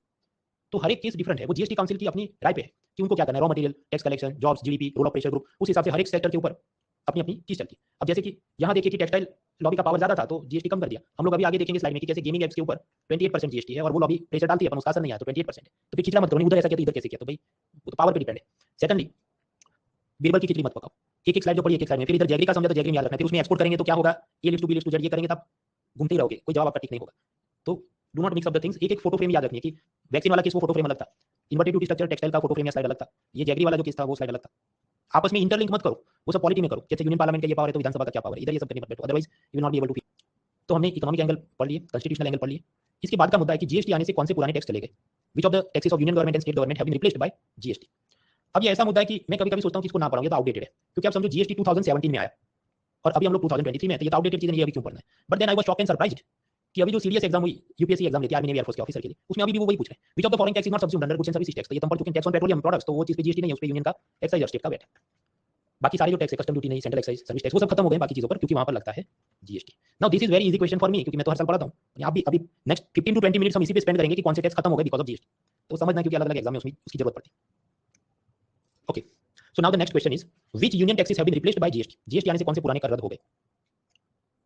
देखिए, कोई भी चीज आप इंपोर्ट करो, जैसे अजय देवगन ने कोई फॉरेन बाइक इंपोर्ट की है, तो इंपोर्ट करने पे लगती है बेसिक कस्टम्स ड्यूटी, उसके ऊपर 25,000 के सेस सरचार्ज लगते हैं, वो सब हम थर्सडे के लेक्चर में देख चुके हैं, वो अभी भी जारी है। So custom duty and the cess and surcharge on custom duty, it is not replaced with GST, वो तो चालू ही है। कोई भी आइटम आप इंपोर्ट करते हैं, उस पे कौन कौन से टैक्स लगते हैं। यूनियन गवर्नमेंट की कस्टम्स ड्यूटी, उस कस्टम ड्यूटी के ऊपर जो भी एग्रीकल्चर इंफ्रास्ट्रक्चर सेस वाला 25,000 की वो चीज लगती है, cess surcharge, plus imported item पे लगता है आईजीएसटी। वो आईजीएसटी दो हिस्सों में डिवाइड होगा, यूनियन गवर्नमेंट का सीजीएसटी और स्टेट गवर्नमेंट का एसजीएसटी। कौन सा स्टेट, बीजेपी, आम आदमी party, doesn't matter, destination state कौन सा है। देवगन मुंबई में रहता है, तो अगर बाइक मुंबई में इंपोर्ट की तो Maharashtra state will get the SGST. So imported item subjected to custom duty plus IGST, जो कि बना है सीजीएसटी और एसजीएसटी से, और एसजीएसटी मिलता है डेस्टिनेशन स्टेट को। दूसरा, एक्सपोर्टेड आइटम पे क्या, एक्सपोर्टेड आइटम पे भी कस्टम्स ड्यूटी यानी सीमा शुल्क लगेगा, उसके ऊपर जो भी और सेस सरचार्ज भी लगेंगे, प्लस 0% जीएसटी। आपके 0% तो बोल क्यों रहे हो, मैं इसलिए बोल रहा हूं कि मैंने आपको बताया 0% है, इसलिए it will help the exporter to accumulate input tax credit. और वो कैसे, वो हमने आगे समझ लिया कि माल जितना एक्सपोर्ट किया 0 है, तो प्रीवियस स्टेज में 10,000 का टैक्स भरा था जीएसटी, तब उसके 10,000 पॉइंट्स बन जाएंगे। So exported items custom duty plus GST, but 0% GST. हम कोई चीज इंपोर्ट करते हैं, उस पर कुछ और भी नए नए टैक्स गवर्नमेंट लगा रही है, जैसे special additional customs duty, countervailing duty, anti dumping duty. ये जो टैक्स है, इसका ऑब्जेक्टिव थोड़ा अलग है। ये टैक्स गवर्नमेंट पैसा कमाने के लिए नहीं लगा रही है, no, it is not being imposed to earn some money. Government is importing them, government is imposing this new variety of taxes on imported items to protect the local producers. विदेशी स्पर्धा से, खासकर चीन की कंपटीशन से, अपने local, अभी आप समझो दिवाली आने वाली है, तो हमारे भी एलईडी बल्ब सब बनाएंगे लोकल प्रोड्यूसर, और चीन से भी सब पटाखे एलईडी बल्ब आएंगे, तो वो माल सस्ता और अपने वाले उनके सामने कम्पीट नहीं कर सके, तो it will not be good. इन सब situation Chinese fire cracker LED bulb पे गवर्नमेंट ऐसे एक्स्ट्रा टैक्स लगाए, special additional custom duty, countervailing duty, anti dumping duty, they are not replaced by GST. ये सब चालू ही है, ये टैक्स भी लगते हैं, और एडिशनली इंपोर्ट हो रहा है तो आईजीएसटी भी लगता है। मतलब आप समझो, imported item custom duty yes, IGST yes, additionally China, Thailand, Vietnam वगैरह से माल आ रहा है तो और भी टैक्स लगते हैं, जैसे ये special additional custom duty, countervailing duty, anti dumping duty. ये सब क्या पिलर 3 वर्ल्ड ट्रेड ऑर्गेनाइजेशन के वक्त हम लोग समझेंगे, तो नेक्स्ट थर्सडे हम वहां तक पहुंचेंगे। इसके साथ जुड़ा एक और भी कांसेप्ट है, रोड टैक्स स्कीम और उसकी सब्सिडी, वो भी world trade organisation next Thursday हम देखेंगे। आगे बढ़ते हैं। सपोज एक जमाने में 1956 में गुजरात में एक कार बने जो कि उत्तर प्रदेश में सेल हो रही हो। उस जमाने में क्या लगता था कि UP government will demand value added tax VAT, क्योंकि वो डेस्टिनेशन स्टेट था, और ये क्योंकि इंटर स्टेट ट्रेड है, तो इस पे यूनियन गवर्नमेंट एक टैक्स मांगती थी जिसका नाम था सीएसटी, सेंट्रल सेल्स टैक्स, जो 1956 में कानून से आया। So this CST was divided on inter state commerce. ये सीएसटी जो भी था, मान लीजिए 2% था।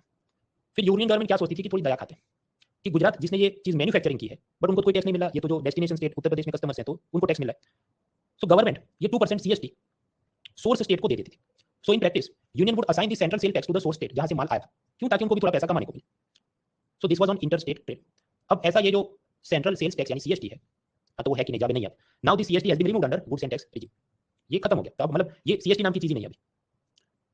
अब समझिए GST goods and services tax 2017 में, तो यानी 1995 में तो वो नहीं था, तो यानी 1995 में तो सेंट्रल सेल टैक्स लगता था। तो अगर आप 25 साल पुराना पेपर सेट देख रहे हो, तो उसमें सेंट्रल सेल टैक्स के भी पीवाईक्यू होंगे, तो हम उसको सॉल्व नहीं करेंगे। We will not solve the questions related to central sale tax, because वो जमाना चला गया, वो है ही नहीं, और उसको गए भी बहुत सारे साल हो गए। इट इज टू 1995 का पीवाईक्यू यूपीएससी प्रीलिम देखो तो उसने पूछा होगा, अपना वो काम का नहीं है। आप कहते हो अभी कौन सा टैक्स लगता है उसकी बात करो। तो देखिए, अगर 1956 में गुजरात से कार एक्सपोर्ट होती यूपी में, तो यूपी स्टेट मांगता value added tax, union government मांगती सेंट्रल सेल टैक्स। अब सेंट्रल सेल टैक्स खत्म, अब तो क्या है, आईजीएसटी। तो मतलब if a car made in Gujarat is sold to Uttar Pradesh, IGST will be divided, और आईजीएसटी के दो हिस्से होंगे। सपोज कार है तो 28% आईजीएसटी लगेगा, तो 14 यूनियन को जाएगा सीजीएसटी और 14 स्टेट को जाएगा एसजीएसटी। यूपी को क्यों जाएगा, बीजेपी सरकार इसलिए नहीं भाई, बेहतर कस्टमर बैठे इसलिए। अब इस केस में ओरिजिन स्टेट को क्या मिलेगा, गुजरात से माल एक्सपोर्ट हो गुजरात को क्या मिलेगा, कुछ नहीं मिलेगा। आपका शेयर स्माइली है, हाँ तो पन है वो, this is the system. Now source state will not get any tax in the GST, क्यों, क्यों सिस्टम ऐसे, डेस्टिनेशन स्टेट विल गेट। तो हम लोग ये जो सेंट्रल सेल टैक्स है, मैंने आपको बताया पुराने सालों में, जैसे 1995 के एमसीक्यू पीवाईक्यू सॉल्व करो, उसमें वो सब पूछते थे, एडवांस लेवल के क्वेश्चन पूछते थे, will not solve them because it is no longer relevant. आगे, union indirect tax on alcohol. Alcohol के दो यूज हैं, एक तो मेडिसिनल एंड टॉयलेटरी प्रिपरेशन, जैसे कफ सिरप, परफ्यूम, डिओ स्प्रे, सैनिटाइजर। तो अगर अल्कोहल इन चीजों में यूज होता है तो उस पर जीएसटी लगता है, मतलब यूनियन का सीजीएसटी, स्टेट का एसजीएसटी एप्लीकेबल। और इस पे कितना मतलब जीएसटी लगता है, तो GST council will decide. For example hand sanitiser with alcohol, उस पे 18% जीएसटी लगता है, जिसमें 9 यूनियन का 9 स्टेट का है। आप कहते ज्यादा है, इसको जीरो कर दो ना, वैक्सीन जैसा, भाई वैक्सीन पे भी तो 5% है, इस पे 18 है, आप इस पे 18 क्यों है, तो फिर इस पे 5 कर दो। Again I am telling you, वो डिपेंड करता है उस लॉबी का कितना प्रेशर है। शायद डेटोल लॉबी का उतना प्रेशर नहीं होगा, गवर्नमेंट को लगा ये पूरी साइकिल है उसमें इतना होना जरूरी है वगैरह। So if alcohol is used in medicinal and toiletry preparation, then GST applicable. Alcohol का एक दूसरा भी उपयोग है, पीने वाला, लिकर फॉर ड्रिंकिंग। तो ये जो पीने वाली दारू है, liquor tax is outside GST council scope. GST council उसमें कुछ नहीं बोल सकती, क्योंकि कॉन्स्टिट्यूशन में ऐसा लिखा है कि taxes on liquor are kept out of the domain of GST. तो फिर दारू पे कौन टैक्स लगाएगा, तो जब लिकर का प्रोडक्शन होगा तो स्टेट एक्साइज, और लिकर का सेल होगा तो स्टेट का value added tax. So liquor is subjected to state taxes, liquor is not subjected to union taxes या जीएसटी। तो लिकर मतलब पीने की दारू स्टेट उस पर टैक्स लेगा, बट अगर अल्कोहल बाकी चीजों में यूज हो रहा है तो जीएसटी लगेगा। अब आप समझो कि अगर लिकर पर स्टेट गवर्नमेंट टैक्स मांग सकती है तो उस टैक्स के ऊपर वो सेस भी मांग सकती है। For example Haryana government decided to levy COVID cess on liquor, तो मांग सकते हैं क्योंकि वो सब उनका डोमेन है, तो वो सेस मांगना है सरचार्ज मांगना है वो सब उनकी मर्जी की बात है। आगे टोबैको प्रोडक्ट जैसे विमल, यूनिक केस है, याद रखना है जो भी टोबैको प्रोडक्ट है ये सब गुटखा एक्सेट्रा 28% जीएसटी, मतलब यूनियन का 14 और स्टेट का 14 प्लस यूनियन का जीएसटी कॉम्पेंसेशन सेस भी लगेगा। वो कॉम्पेंसेशन सेस क्या है, वो स्टेट को लॉस में पेमेंट के लिए जाता है, वो क्या है एक आध ब्रेक के बाद वहां तक पहुंचता है। So one GST, second GST compensation cess, और तीसरा टैक्स लगेगा यूनियन का national calamity contingent duty NCCD, जो डिजास्टर मैनेजमेंट के लिए उसका पैसा यूज होगा। So tobacco products are subjected to 3 taxes, याद रखना है, जीएसटी भी, जीएसटी के ऊपर कॉम्पेंसेशन सेस भी, और तीसरा डिजास्टर मैनेजमेंट का अलग टैक्स भी। आपके अपने ऐसा क्यों है, ये तो गलत है, ये नहीं होना चाहिए। तो भाई कॉन्स्टिट्यूशन में लिखा है कि union government will have power to demand extra tax on tobacco product, तो जीएसटी के अबव बियॉन्ड भी दूसरे जात के भी टैक्स टोबैको प्रोडक्ट्स पर यूनियन मांग सकता है क्योंकि कॉन्स्टिट्यूशन ने अलाउ किया है।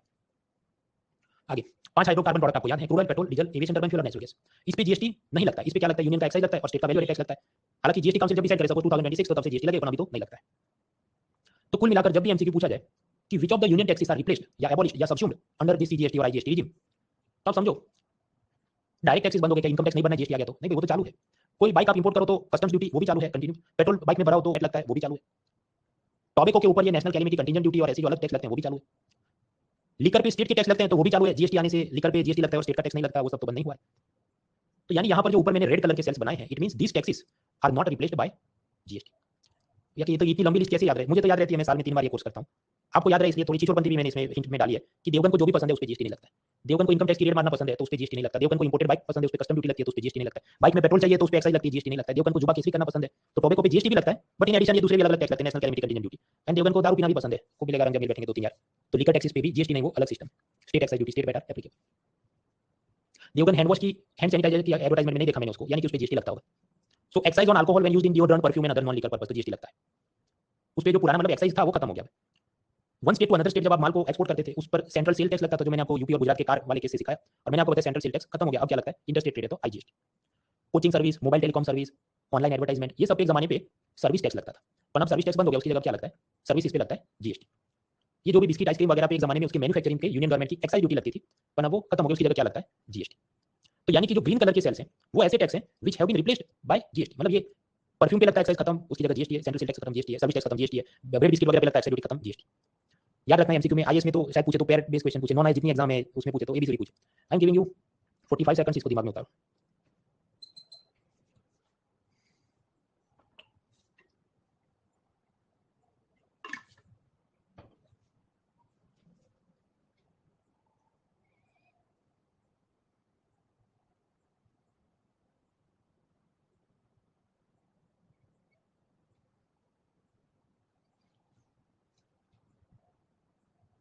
ये चीज आपके हैंडआउट में भी दी है, so you can revise it further. MCQ भी ये तो GST started from 2017 and yet you see in 2023, ये प्रश्न पूछा। इधर मैं सिर्फ आपको 20 सेकंड देता हूं, जवाब भी टिक कर दिया, अपन इसको देखो, इस टाइप के प्रश्न आते हैं।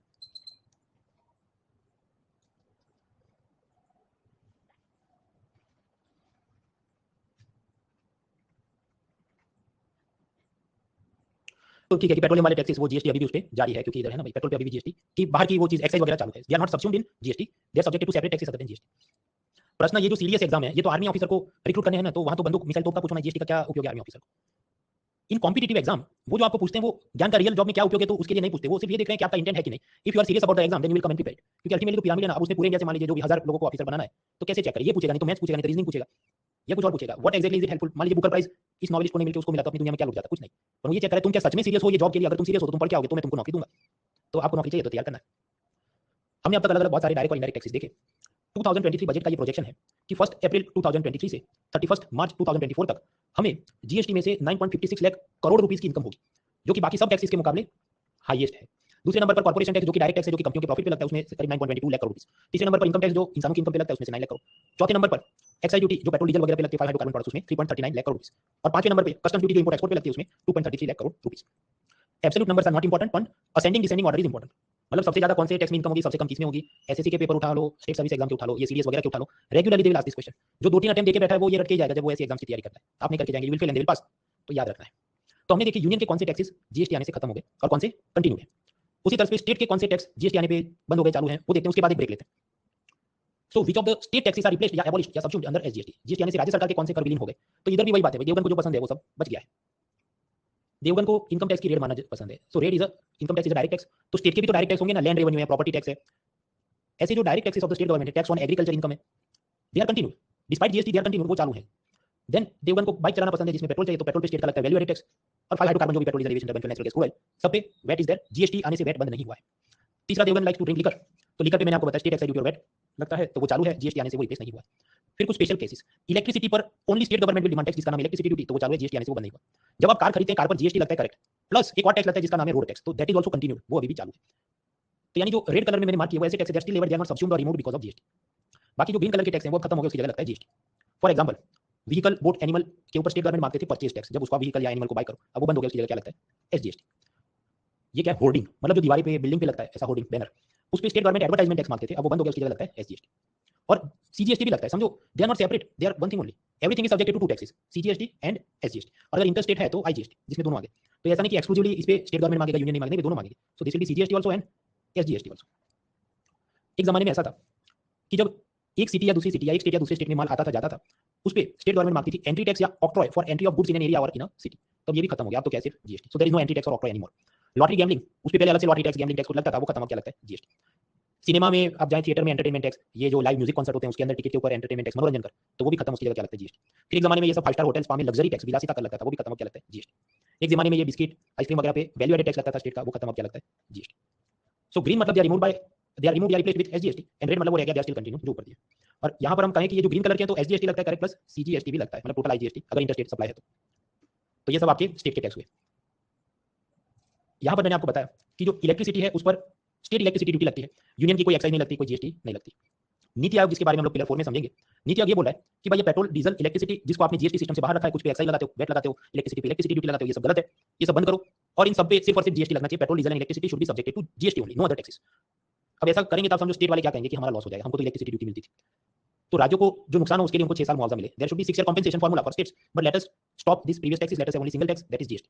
खैर अभी वो हुआ नहीं, वो उसका सजेशन है, ये भी आपके हैंडआउट में सब दिया है। Let us take a break for 5 minutes, तब तक इसको दिमाग में ऑब्जर्व करो, ये जो स्लाइड है कि स्टेट के कौन से टैक्स खत्म हो गए।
Three more minutes.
Thirty more seconds.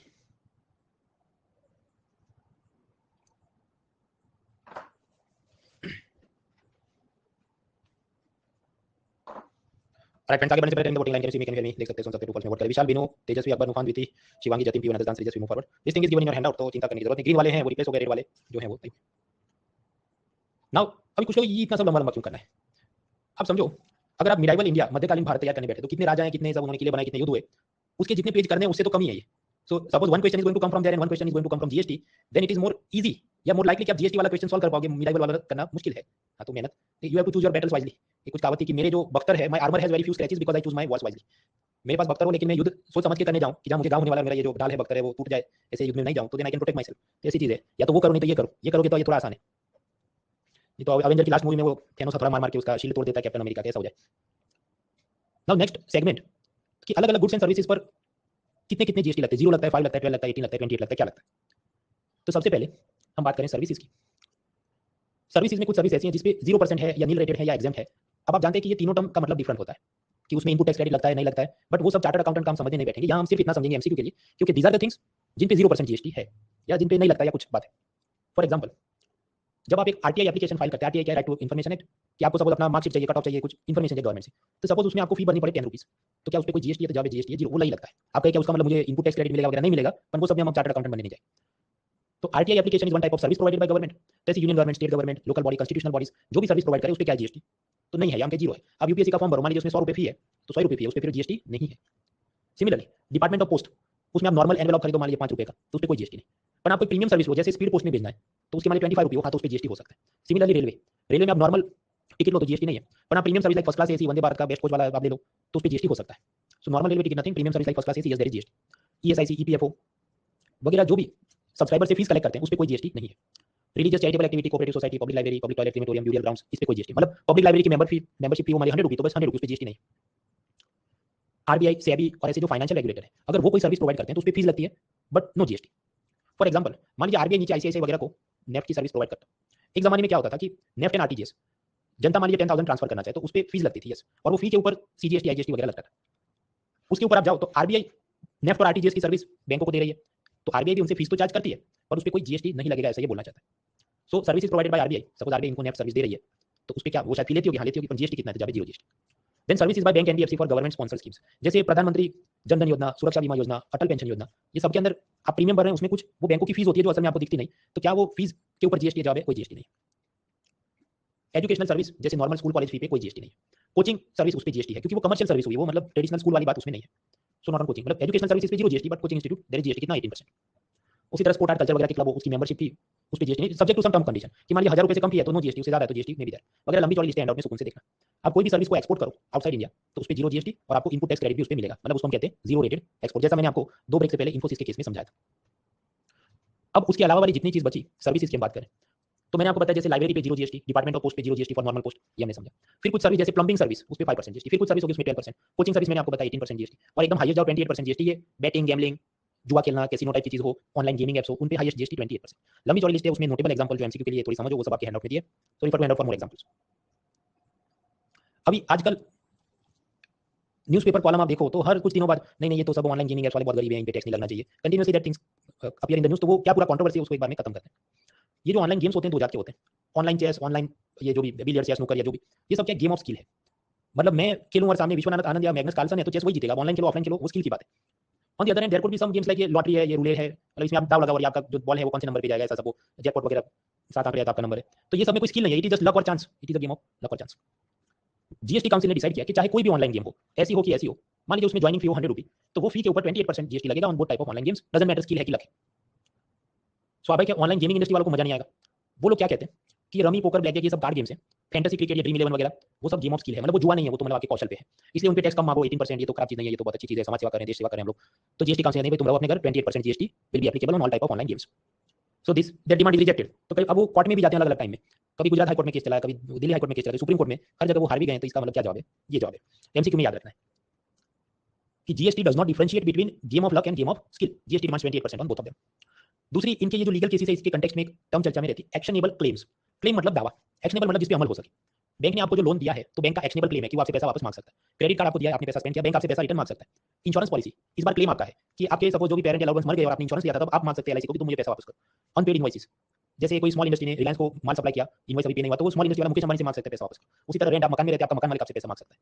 Depending on terms and conditions, शर्तों के अधीन, ऐसा नहीं कि मतलब रात को आके मांग लिया, वो जो भी टर्म्स कंडीशन होगा कि महीने की 5 तारीख को रेंट देना है तो देना है। So these are all examples of actionable claims. क्या एक्शनेबल क्लेम्स पे जीएसटी लगता है? जवाब है हाँ, एक्शनेबल क्लेम्स पे जीएसटी लगता है। फॉर एग्जांपल, लोन या क्रेडिट कार्ड, वो क्या है? एक्शनेबल क्लेम, किसका? बैंकर का, जो आपसे पैसा रिकवरी में मांग सकता है। सो सपोज आपने लोन या क्रेडिट कार्ड लिया 10 लाख रुपीस का, तो उस पर जीएसटी नहीं है। लेकिन जब आप ये लोन या क्रेडिट कार्ड के लिए अप्लाई करते हैं, उसकी जो एप्लीकेशन प्रोसेसिंग फी होती है, सपोज 500 रुपीज, तो उस पर जीएसटी हो सकता है हाँ, जो भी मान लो 18%। मान लीजिए आपने वो बैंक लोन या क्रेडिट कार्ड टाइम पे उसका पेमेंट रिटर्न नहीं किया, तो बैंकर आप पे लेट फी या पेनल्टी चार्ज कर सकता है हाँ, इफ एन एप्लीकेबल। मान लीजिए 100 रुपीज उसने पेनल्टी चार्ज किया, जुर्माना लगा, तो उस पर भी जीएसटी लग सकता है हाँ। तो टोटल अभी मतलब कितना जीएसटी है? 10 लाख, 500 रुपी एप्लीकेशन फी, 100 रुपी लेट फी, तो ये कितना? 10,06,000 रुपए। और इसमें आप समझो सिर्फ 600 रुपी पे जीएसटी तो लगेगा। सो 600 only on the application fee and penalty. तो यानी ये जो भी मैंने आपको बताया actionable claims, they are subject to GST, but it is possible कि जो कैलकुलेशन मेथड है it could be little different, वो अलग हो सकती है। अब कुछ लोग इधर ही झंडा उठाएंगे कि क्या कैलकुलेशन मेथड सेम है इन सबके लिए? तुमने बैंक लोन पे तो बताया कि लोन अमाउंट पे जीएसटी नहीं है, अपन application fee and late fee पे जीएसटी है, तो क्या बाकी जितनी हर चीज तुमने बताई, credit card, insurance policy, invoice, rent, इनकी कैलकुलेशन बैंक लोन जैसी होती है या अलग होती है? तो जब जरूरी नहीं, अलग भी हो सकती है, सीधी भी हो सकती है। हम इधर चार्टर्ड अकाउंटेंट की एग्जाम की तैयारी नहीं करें, हमें सिर्फ इतना समझता था कि एक्शनेबल क्लेम्स पे जीएसटी एप्लीकेबल है। अभी ये जो ऑनलाइन गेमिंग इंडस्ट्री वाले हैं, ये भी और ये सब कैसीनो मालिक भी, कैसीनो जहाँ जुआ खेलते हैं, वो सब हॉलीवुड फिल्मों में देखा होगा, गोवा के अंदर ऐसे कैसीनो आप ज्यादा पाएंगे। इन सब का क्या कहना है? ये सब कोर्ट में गए और पिटीशन करते हैं वगैरह। उनका ये कहना है कि लॉटरी और ऑनलाइन गेमिंग जो है वो कोई एक्शनेबल क्लेम नहीं है, क्योंकि जीतने की कोई गारंटी नहीं। बैंक लोन तो आप समझो एक्शनेबल क्लेम है कि आपने पैसा लोन लिया तो आपको 100% रिटर्न तो करना है, but lottery is not like that, वो तो नंबर लगा तो मिलेगा पैसा, नहीं तो नहीं मिलेगा, तो it is not actionable claim, इसलिए इस पे जीएसटी मत मांगो। तो जीएसटी काउंसिल का it is an actionable claim and we will demand GST. So remember these are actionable claims. Online games, casino, lottery ticket, horse का रेस लगा के उस पे जो जुआ खेलते हैं वो betting, they are all actionable claims. अब कुछ उसमें स्किल है, लक है, वो अलग बात है, but they are actionable claims and उस पे जीएसटी लगेगा। सेकंड, फिर ये लोग कहने लगे ऑनलाइन गेमिंग कंपनी वाले कि नहीं, इस पे तो 18% जीएसटी रखो ना, गेम ऑफ स्किल है चेस और ये तो गेम ऑफ लक नहीं है वगैरह। तो जीएसटी काउंसिल का डिसीजन क्या है? 28% GST on everything, doesn't matter game of skill है जैसे चेस या गेम ऑफ लक है जैसे रूलेट। तीसरा उन्होंने ये कहा गेमिंग कंपनी ने कि आपको जीएसटी लेना है तो बैंक लोन टाइप का आप रखो, मतलब पूरी रकम पे मत मांगो, सिर्फ फीस के ऊपर जीएसटी मांगो। Late me go back. आप समझो बैंक से लोन लिया 10 लाख का, तो 10 लाख पे जीएसटी नहीं है, वो जो सिर्फ एप्लीकेशन फी है उस पे जीएसटी। तो गेमिंग कंपनी क्या बोले कि ऐसा करो, तो जीएसटी काउंसिल का डिसीजन क्या? नहीं, पूरी रकम पे 28% जीएसटी। Let us understand. ये जो भी ड्रीम 11 और ऐसी जो भी अलग अलग बैटिंग फैंटेसी गेम्स जो भी चलती है, मान लीजिए उसमें आप जो रकम दाव पे लगाते हैं, जो भी आप बेट लगा रहे हैं, इन्वेस्ट करें पैसा 80 रुपीज, और वो जो भी उसका ड्रीम 11 ऑनलाइन गेमिंग प्लेटफॉर्म है वो अपनी एक प्लेटफॉर्म फीस लेंगे, सपोज 20 रुपीज। मतलब कुल मिला के आप जो खरीद रहे हैं उस गेम के अंदर आप पैसा जो इन्वेस्ट करें, जिसको हम कहें full value of bet. Full value of bet कितनी? 80 + 20 यानी 100। तो गेमिंग कंपनी वाले क्या कह रहे हैं कि आप ये फुल वैल्यू पे, फुल बेट वैल्यू पे जीएसटी मत लो, आप सिर्फ ये जो प्लेटफॉर्म फी है 20 rupees, please ask only 18% GST on this. तो जीएसटी काउंसिल ने वो सब डिमांड रिजेक्ट कर ली। जीएसटी का ये सब कर दी बातें, जो फुल वैल्यू ऑफ बेट है कितनी 100, उसके ऊपर हम लोग 28% जीएसटी लेंगे। So GST applicable on full value of bet, उस वर्ड का क्या मतलब है? तो उसका ये मतलब है कि बेट भी और प्लेटफॉर्म फीस भी बोल के जो फाइनल एंड थिंग या जो final price that the customer is paying, that is subjected to 28% GST. आगे अब यहां पर कितना जीएसटी लगेगा, कितना इनकम टैक्स लगेगा? सपोज आप ये ऑनलाइन गेम खेलने के लिए 100 रुपए का दाव लगा रहे हैं, तो मैंने आपको बताया उस पे 28% जीएसटी, उस पे इनकम टैक्स नहीं है, क्योंकि आपकी इनकम नहीं है, तो आप एक एक्शनेबल क्लेम है, आप तो गेम खेल रहे हो ना। But suppose you win 10,000 rupee from that game, तो जो आपने जीता वो एक तरह से आपकी इनकम है, तो अब इस पर जीएसटी नहीं है, no GST on this 10,000 meaning उसमें ये होगा 30% टीडीएस। मतलब आप समझो जो भी ऐप है वो क्या करेगी, आईटी डिपार्टमेंट को आपके नाम पे 3,000 रुपए दे देगी, और बाकी 7,000 रुपी जो भी वो आपके पास है, और फिर आपने कंपलसरी इनकम टैक्स डिपार्टमेंट को सब बाकी की डिटेल्स देनी होगी, और उस पे आपको मतलब पूरी रकम पे आपकी इनकम टैक्स स्लैब के हिसाब से कितना टैक्स लगता है 5, 20, 30, उस हिसाब से वो सब एडजस्ट हो जाए। सो 30% TDS and it will be adjusted with income tax later on. वो पूरा मामला क्या है, हमने पिलर 2A1 टीडीएस में कैसे एडजस्ट होता है, कब रिफंड आता है, वो सब हमने देख लिया था। Now suppose sometime what will happen, आप पहले राउंड में 10,000 जीत गए, बट आप उसको विड्रॉ नहीं करते, जीती हुई रकम आप दोबारा नेक्स्ट राउंड की गेम या जुए में दाव में लगाते हैं। So if you do not withdraw the winnings but again use it for more betting, तो क्या होगा? तो कोई जीएसटी नहीं, कोई इनकम टैक्स नहीं, until you withdraw the winning amount. जिस वक्त मान लीजिए 10,000 जीत के फिर वापस लगा 20,000, 50,000, लाख रुपए हुआ, किसी दिन तो आप विड्रॉ करोगे ना पैसा, जिस दिन विड्रॉ करोगे तो टीडीएस लगेगा, उसके बाद इनकम टैक्स लगेगा। So this is the rule. अब कुछ लोग कहेंगे नहीं, वो जीती हुई रकम वापस से दाव पे लगा, तो इस स्टेज पे क्यों जीएसटी 28 नहीं लगा? क्योंकि आप समझो आपने 10,000 विन किए, वो कहां से आ रहे हैं? ड्रीम 11 अपने पॉकेट से दे रहा है नहीं भाई, आपके जैसे जो भी 100 और प्लेयर्स थे, सब लोगों ने इस मटके के अंदर पैसा डाला ना, तब जाके ये 10,000 हुआ। तो सभी प्लेयर जीएसटी तो पे कर चुके हैं, तो इसके अंदर तो वो एम्बेड हो ही चुका है, तो यहाँ पर वापस दोबारा मांगेगा तो डबल टैक्सेशन हो जाएगा, इसलिए गवर्नमेंट हर स्टेज पे नहीं मांगेगी। पहले जब वो मटका भरा था 10,000 रुपए से, तभी पब्लिक ने दे के ही भरा था जीएसटी, एवरीवन हु पेड 100 रुपए दे paid GST, so like that it works. इसके बाद इसकी कोई भी कॉलम आए उसको नहीं पढ़नी है, चाहे जो वो बोलते वो नहीं पढ़नी, क्योंकि उसकी घूम फिर के बाद इसके आसपास उसकी पूरी उसकी स्टक हो गई। उनका क्या कहना है कि दिस इज ये जो पूरा गेमिंग इंडस्ट्री है, मान लीजिए 12,000 करोड़ का है, and it provide jobs to so many things, और ये तो नेशन है, और ये तो स्टार्टअप है, मतलब ये तो सब दूध के दूल्हे और देश सेवा कर रहे हैं। यू टू रिमेंबर कितने लोग इससे सुसाइड करते हैं, कितने लोग का घर बर्बाद हुआ है। इंग्लिश न्यूज़पेपर में वो कम आता है, if you read the local Hindi Gujarati newspaper you realise वो यंग लड़के कॉलेज में पॉकेट मनी से और इधर उधर से मांग के पैसा लगाया, फिर कुएं में जाके आत्महत्या करे, डैम में जाके आत्महत्या करे, तो वो सब एथिक्स में सोचने की बात है। On the other hand if you look at Tamil Nadu, Tamil Nadu state government ने क्या बोला कि इसको हम बैन नहीं करते, हमको टैक्स भी नहीं चाहिए, ये होना ही नहीं चाहिए। So then is it the right way? क्योंकि एथिक्स के हिसाब से सोचो, बिहार ने लिकर को बैन कर दिया, गुजरात ने लिकर को बैन कर दिया, क्यों? क्योंकि वो अनएथिकल है दारू पीना। तमिलनाडु ने गेमिंग को बैन कर दिया, ये ऑनलाइन ऐसी जो गैम्बलिंग टाइप की गेम्स है, वो सोचते हैं इस पे हमको टैक्स नहीं कमाना, ये अनएथिकल चीज है। So then what exactly ethics, constitutional morality क्या होनी चाहिए कि जीएसटी है तो मतलब सब कुछ अलाउ करोगे वगैरह वगैरह, वो एथिक्स में सोचने लिखने के होते हैं। आगे बढ़ते हैं, हमने जीएसटी रेट्स ऑन सर्विसेज वो समझा, now GST on goods, physical वस्तुओं पे समझते हैं। ये जो गेहूं है उसको मैं क्या कहूं, छुट्टा या खुला, लूज, इस पे कोई लेबल या ब्रांड नहीं है, क्या पतंजलि का है, आशीर्वाद आटा है, नहीं कुछ नहीं, तो इसको सेल करोगे क्या जीएसटी? जीरो। अब इस पे ये सब सवाल मत करना कि इस पे इनपुट टैक्स क्रेडिट मिलेगा कि नहीं, है वो सब चार्टर्ड अकाउंटेंट की बात हम नहीं करें, इस पे कोई जीएसटी नहीं। ऑन द अदर हैंड अगर आप इस गेहूं को प्री पैक कर दो, जैसे सील बंद इसको प्लास्टिक बैग में रखा, इस पे लेबल लगा दो पतंजलि गेहूं काटा, then it is subjected to 5% GST. दूसरा एग्जांपल, ये दही देखो कट, ये छुट्टा या खुला है, फ्रेश नजर के सामने जो अभी पैक किया तो 0% जीएसटी, पर उसको ऐसे पैक में लेबल कर दिया और फिर आप इसको बेचो तो 5% जीएसटी। अब कुछ लोग मतलब ऑपोजिशन पार्टी वो क्या कहते हैं कि शेयर स्माइल ये गलत हो रहा है, इस पे क्यों जीएसटी है। तो आप वैक्सीन वाला केस याद करो कि इसको जीरो करोगे तो जरूरी नहीं है कि सस्ता हो जाएगा, तब हो सकता है ये पहले से महंगा हो जाएगा अगर वो जो बिजनेसमैन है उसको इनपुट टैक्स क्रेडिट नहीं मिलेगा। सिमिलरली जब जीएसटी नहीं था, जब एक्साइज और वैट वगैरह हुआ करता था, तभी दिस प्रोडक्ट वेल सब्जेक्टेड, तब शायद इन पे 12% एक्साइज और वैट लगता था, अभी तो जीएसटी तो कम ही लगता है, कितना 5। So that too is a thing to consider कि कास्केडिंग इफेक्ट रिमूव करना है तो आपने हर स्टेट पे टैक्स लेना है तो जीएसटी होना चाहिए, लेकिन उसके स्लैब्स उसने कम ही रखे हैं, but it can not be zero. If you make it zero तो वो जो जैगरी और वो केस थे, जल्दी से आपको मेमोरी आपकी रिफ्रेश कर दूं, इस केस की बात है भाई। इधर जो गुड़ था उस केस में अगर आप कहें कि जीरो कर दो तो असल में the jaggery would become expensive, क्योंकि वो इनपुट में उसको क्रेडिट मिलता है नहीं मिलता है उस हिसाब से सीन खराब हो जाता है, इसलिए हर चीज पे जीरो नहीं हो सकता, वैक्सीन पे जीरो नहीं हो सकता वगैरह। शुगर केन फ्रॉम फार्मर, गन्ना वो उसको सेल करे तो आप समझो ये तो अनब्रांडेड है ना, इस पे तो कोई स्टिकर नहीं चिपका रहा कि ये मेरा शुगर केन है, तो इस पर जब शुगर मिल वाला उसे परचेज करता है तो कितना जीएसटी जीरो। अब शुगर मिल वाला इसे खुले या छुट्टी या लूज शुगर बेचेगा तो 0% जीएसटी कस्टमर से कलेक्ट करेगा, पर ऐसा ये सब पैक करके मधुर शुगर या कुछ तो ब्रांडेड होगा तो 5% जीएसटी वो कस्टमर से कलेक्ट करेगा। दूसरा, ये जो शुगर मिल है उसमें से कुछ बाय प्रोडक्ट्स बनते हैं कि सारे शुगर केन का रस निचोड़ दिया, उसके बाद मोलासिस बचती है, और वो मोलासिस का और प्रोसेस करो तो एक्स्ट्रा न्यूट्रल अल्कोहल बचता है जो कलरलेस होता है, ऑर्डरलेस होता है, उसका रंग नहीं, स्वाद नहीं, गंध नहीं, ऐसी वो चीज है, और अलग अलग प्रोडक्शन में उसका उपयोग है। इसकी मदद से अगर आप cosmetic, lipstick, perfume, medicine, printer, king ये सब में यूज होता है, उस केस में क्या लगेगा जीएसटी। लेकिन किसी एक्स्ट्रा न्यूट्रल अल्कोहल से पीने का दारू बनाया जाए तो मैंने आपको बताया उस पर सिर्फ स्टेट गवर्नमेंट टैक्स मार सकता है, यूनियन गवर्नमेंट या जीएसटी वाला उसमें सीन नहीं बनेगा। सो that is extra neutral alcohol, जिसमें से फिर नेक्स्ट स्टेज पे जो भी वाइन, लिकर, रम, ब्रांडी वगैरह बनती है उसमें ये रॉ मटेरियल के यूज रूप में extra neutral alcohol is deployed. ये भी करंट अफेयर्स में अभी क्लैरिटी अक्टूबर या कहीं मीटिंग जो हुई थी जीएसटी काउंसिल की, तब उन्होंने डिसाइड किया, इसलिए न्यूज में। उसी तरह मिलेट के ऊपर भी कुछ डिसीजन लिए गए, मिलेट मतलब ये जौ, बाजरा वगैरह ग्रेन्स है, उसमें पहले ऐसा था कि मिलेट वाला बिस्किट तो भी 18% जीएसटी, अब क्या बोला, नहीं उस पे 5% जीएसटी, वो सब आपके हैंडआउट में दिए, छोटे छोटे अपडेट्स आप खुद से देख लेना। आगे जीएसटी ऑन गुड्स, ऐसी चीजें जिस पे 0% है या नहीं लगता या एग्जेम्प्टेड है। Fresh milk, pasteurised milk, exceptional case. Amul की दूध की थैली है पास्चुराइज वाली तो उस पे नहीं है, भले अमूल लिखा हो फिर भी नहीं। लाइव एनिमल्स, गाय भैंस बकरी का व्यापार उनको बेचा जाए तो प्राइस है, उस पे जीएसटी नहीं, except for race horses, race का घोड़ा है तो जीएसटी उसको बेचने पे लगता है। उसी तरह poultry, pig, shrimp, fish, insect वगैरह जब तक वो अनब्रांडेड या अनलेबल्ड है तो उनके जितने प्रोडक्ट्स हैं, एग्स है, मीट है, हनी है, सिल्क है, फ्रेश है, अनब्रांडेड है तो कोई जीएसटी नहीं, उस पे स्टिकर चिपकाओगे डाबर हनी तो जीएसटी होगा। यूजुअली 5% की रेंज में चलते हैं। उसी तरह फ्लावर्स, फ्रूट, वेजिटेबल, सॉल्ट वगैरह, खुला नमक बेचा तो बराबर 0 जीएसटी, टाटा सॉल्ट है तो 5%, ब्रेड वगैरह उसमें फिर कुछ टर्म्स कंडीशन होते हैं, रेस्टोरेंट में बेचो तो टैक्स भरना नहीं है। एक बार एक film actor Rahul Bose 5 star hotel में गया और वहां पर केला मंगवाया, तो मैंने आपको बताया फ्रेश फ्रूट है उस पर तो 0% जीएसटी, पर इसको इधर कितना चार्ज हुआ है 18%। तो फिर उसने सब ट्विटर पे हंगामा किया, तो फिर उसको जीएसटी ऑफिसर्स ने माना कि बात ये तो गलत हो रहा है, फ्रेश फूड पे तो जीएसटी नहीं है, और फिर ये जो भी मैरियट होटल था उस पे पेनल्टी लगाया कि तुम इलीगली कस्टमर से जीएसटी कलेक्ट करो। क्योंकि आप समझो मित्रों, ये जो इसने तो जीएसटी भरा ना, but hotel will not deposit to government, क्योंकि वो डिपॉजिट करेगी तो भी रिजेक्ट हो जाएगा ना कि तो फ्रेश फूड है, इस पे तो जीएसटी नहीं है, तो वो सारा 33 रुपये होटल को अपने पॉकेट में करना था, आपको बुद्धू बना के कि ये तो जीएसटी का पैसा है। So then it is wrong, है उसको पेनल्टी सब लगी। तो ये क्या पावर ऑफ सोशल मीडिया। वो ऐसे कि राहुल बोस को भी पता नहीं था कि इस पे जीएसटी लगता है कि नहीं लगता, उसने सिर्फ इस पे क्यों टैक्स लगता है ऐसा उसका उस टोन में उसने क्वेश्चन पूछा, देन अदर्स सेड कि भाई ये तो गलत है, इस पे नहीं होता, then GST authority to cognizance. आगे बढ़ते हैं। ऐसी और कौन-कौन सी चीजें जिस पे जीएसटी नहीं लगता है? Human bloods, funds efficient napkins वगैरह, देन एग्रीकल्चर हैंड टूल्स, ये सब पे नहीं लगता है। लेकिन अगर ट्रैक्टर वगैरह सामान होगा तो फिर उस पे लगेगा। प्रिंटेड बुक, न्यूज़पेपर वगैरह पे नहीं लगता। समझते हैं? जब मैं एक न्यूज़पेपर खरीदूं 20 रुपीस में तो उस पे क्या GST? Zero GST. However newspaper में आप जानते हैं कोचिंग वालों के एडवर्टाइजमेंट होते हैं, तो मान लीजिए ये जो स्लॉट है 1 लाख रुपए का, तो न्यूज़पेपर कोचिंग ओनर से प्राइस चार्ज करेगा, उस वक्त जीएसटी है 18% GST on advertisements in newspaper. पर जो कस्टमर खरीद रहा है तो उसके ऊपर नहीं है।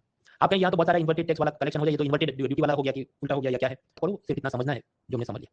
Advertisement in newspaper subject to GST, yes, but the newspaper itself there is no GST for the when it is sold to readers. कोई भी माल सामान जो इंडिया से बाहर एक्सपोर्ट करोगे उस पे 0% जीएसटी और उस पे इनपुट टैक्स क्रेडिट भी मिलेगा, ताकि जो भी एक्सपोर्टर है उसके पॉइंट्स अक्यूमुलेट हो जाए। और जब भी आप गुड्स को एक्सपोर्ट करते हैं तो उस पे कस्टम्स ड्यूटी तो लगती है, that is also correct. Now these are the things कि जहां पर जीरो जीएसटी ऑन समथिंग। अब कुछ ऐसी चीजें समझते हैं जिस पे जीएसटी असल में लगता है। Now GST on goods which is not 0%, there is some 1%, 5%, well something GST is there. ये जो अलग अलग के amber, topaz, diamond, jewellery, pearl, gold, platinum, silver, इन सब पे 0.25 से लेके 3% जीएसटी लगता है। उसमें भी हाफ हाफ डिवाइड होता है कि सपोज गोल्ड ज्वेलरी पे 3% जीएसटी तो 1.5 यूनियन को जाएगा, 1.5 स्टेट को जाएगा। अब कुछ लोग इधर सवाल क्या करते हैं कि भाई ये तो बहुत कम है टैक्स, कि डायमंड, आप ये कहते हो कि ऑनलाइन गेमिंग और गैम्बलिंग ऐप पे 28% जीएसटी, तो फिर डायमंड के ऊपर से 1.50% जीएसटी क्यों है? अब कारण समझो। इफ यू परचेज 1 लाख का डायमंड, उस पे 1.50% जीएसटी अभी, so you are paying 1500 rupees GST, correct? This is the reality. अगर आप ये कहो कि नहीं 1 लाख का डायमंड है, इसको भी ऑनलाइन गेमिंग और गैम्बलिंग एप्स की तरह 28% जीएसटी लगाओ, तो जीएसटी कितना होगा? 28,000। आप heart emoji for the government, सरकार को कितना सारा पैसा कमा लेगी, पर आप ये नहीं समझ रहे कि फिर तो जनता बिना बिल बनाए ही कैश में ट्रांजैक्शन कर लेगी ना। आप कहने नहीं वो तो इनपुट टैक्स क्रेडिट मिलेगा ये वो, पर जो ज्वेलर है वो क्या सोचेगा कि भाई मैं इनपुट टैक्स क्रेडिट और इनवॉइस की भी पूरी बजाता रहा तो कोई कस्टमर आएगा ही नहीं। क्योंकि कौन आदमी, आप समझो कस्टमर के पॉइंट ऑफ व्यू से 1 लाख के डायमंड का 1.28 लाख रुपीस कौन देगा? वो तो हमेशा हर एक आदमी बताना ही चाहेगा ना कि मुझे नहीं पे करना है। So they will do the transaction without bill to avoid the tax altogether. और ये पॉसिबल भी होगा because diamonds are very easy to hide and smuggle, छोटे छोटे होते बॉल पेन में कहीं पे छुपा के आप ले जाओ। सो इट इज नॉट प्रैक्टिकेबल व्यावहारिक नहीं है कि डायमंड पर 28% जीएसटी लगा, वो आप लगा सकते हैं, पर स्मगलिंग होगा, वो हाथ में 28% गवर्नमेंट कमाएगी नहीं। ऑन द अदर हैंड, ये महिंद्रा स्कॉर्पियो एसयूवी या कोई भी बड़ी सी कार है, कार के ऊपर 28% जीएसटी लगता है। आप कहते तो उसको भी 1.5 कर दो ना, अगर डायमंड पे है तो। भाई आप समझो कि कार पे जीएसटी है 28%, वो तो रहेगा और गवर्नमेंट उसको कम भी नहीं, क्योंकि गवर्नमेंट को पता है it is very difficult to evade the taxes on car, क्योंकि कार का चेसिस नंबर होता है, कार का आरटीओ में रजिस्ट्रेशन कराना पड़ता है, नंबर प्लेट होती है, आजकल तो जगह जगह पर सीसीटीवी है, उधर सब स्कैन होते रहता है, so you can not evade the tax on car itself, इसलिए उस पे तो धनाधन 28% टैक्स लगेगा, क्योंकि आरटीओ पासिंग कराने जाएगा तो वो चेक करेगा हाँ है कि नहीं। So therefore on some items भले आपको लगे कि ज्यादा होना चाहिए, पर वो कम रहता है जीएसटी। बस उसके बाद तो कुछ चीजें जिस पे जीरो जीएसटी, जैसे लाइब्रेरी डिपार्टमेंट ऑफ पोस्ट के नॉर्मल एनवेलॉप्स, फिर हम बात करें गुड्स की तो फ्रेश फूड पे जीरो जीएसटी, फिर कुछ मेडिसिन है जैसे वैक्सीन उस पे 5% जीएसटी, फिर कुछ चीजें होगी जैसे मान लीजिए मिल्क पाउडर या कुछ बटर या एक्सवाइजेड जो सपोज 12% हो, उससे और आगे बढ़े तो जैसे बिस्किट आइसक्रीम वगैरह तो 18%, उससे भी और आगे बढ़े गुड्स की हम बात करें, कार है, गुटखा है, टॉबैको अल्कोहल प्रोडक्ट्स, तो उसपे मैक्सिमम 28% जीएसटी एप्लीकेबल। तो यानी गुड्स की एक स्ट्रीम चली और सर्विसेज की एक चली, दोनों के ऊपर अलग अलग स्लैब में टैक्स लग रहे हैं। हैंडआउट में और एग्जांपल दिए उसको आप देखना। अब कुछ लोग प्रश्न करेंगे कि स्लैब कितने हैं। इनकम टैक्स के तो हमको पता है 5, 20, 30 ओल्ड टैक्स रेजिम की मैं बात कर रहा हूं। अच्छा जीएसटी के कितने स्लैब है, तो एमसीक्यू में याद रखना है जीएसटी के स्लैब है 0, 5, 12, 18, 28, इतने स्लैब है। आप कहें नहीं तुमने तो ये भी दिखाया ना कि 0.25 और 1.50 भी है जैसे डायमंड के ऊपर, तो भाई वो सब स्पेशल केसेस है। अगर हम central board of indirect taxes and custom की ऑफिशियल एफएक्यू पढ़ें और समझे तो वो ऑफिशियली अपनी हाईलाइट क्या करता है कि जीएसटी आया और देश में बहुत सब अच्छा हो रहा है वगैरह, and it has this slabs कौन से 0, 5, 12, 18, 20 बाकी भी हैं, बट दीज आर एक्सेप्शनल या स्पेशल केसेस। तो एमसीक्यू में याद रखने कौन से 5, 12, 18, 20 it was. So now we learn about the state और यूनियन के अलग अलग टैक्सेस जो जीएसटी आने पर रिप्लेस हो गए और जीएसटी जो लगता है उसके परसेंटेज वाइज क्या क्या नंबर्स चलते हैं। इसके बाद का एक मुद्दा है,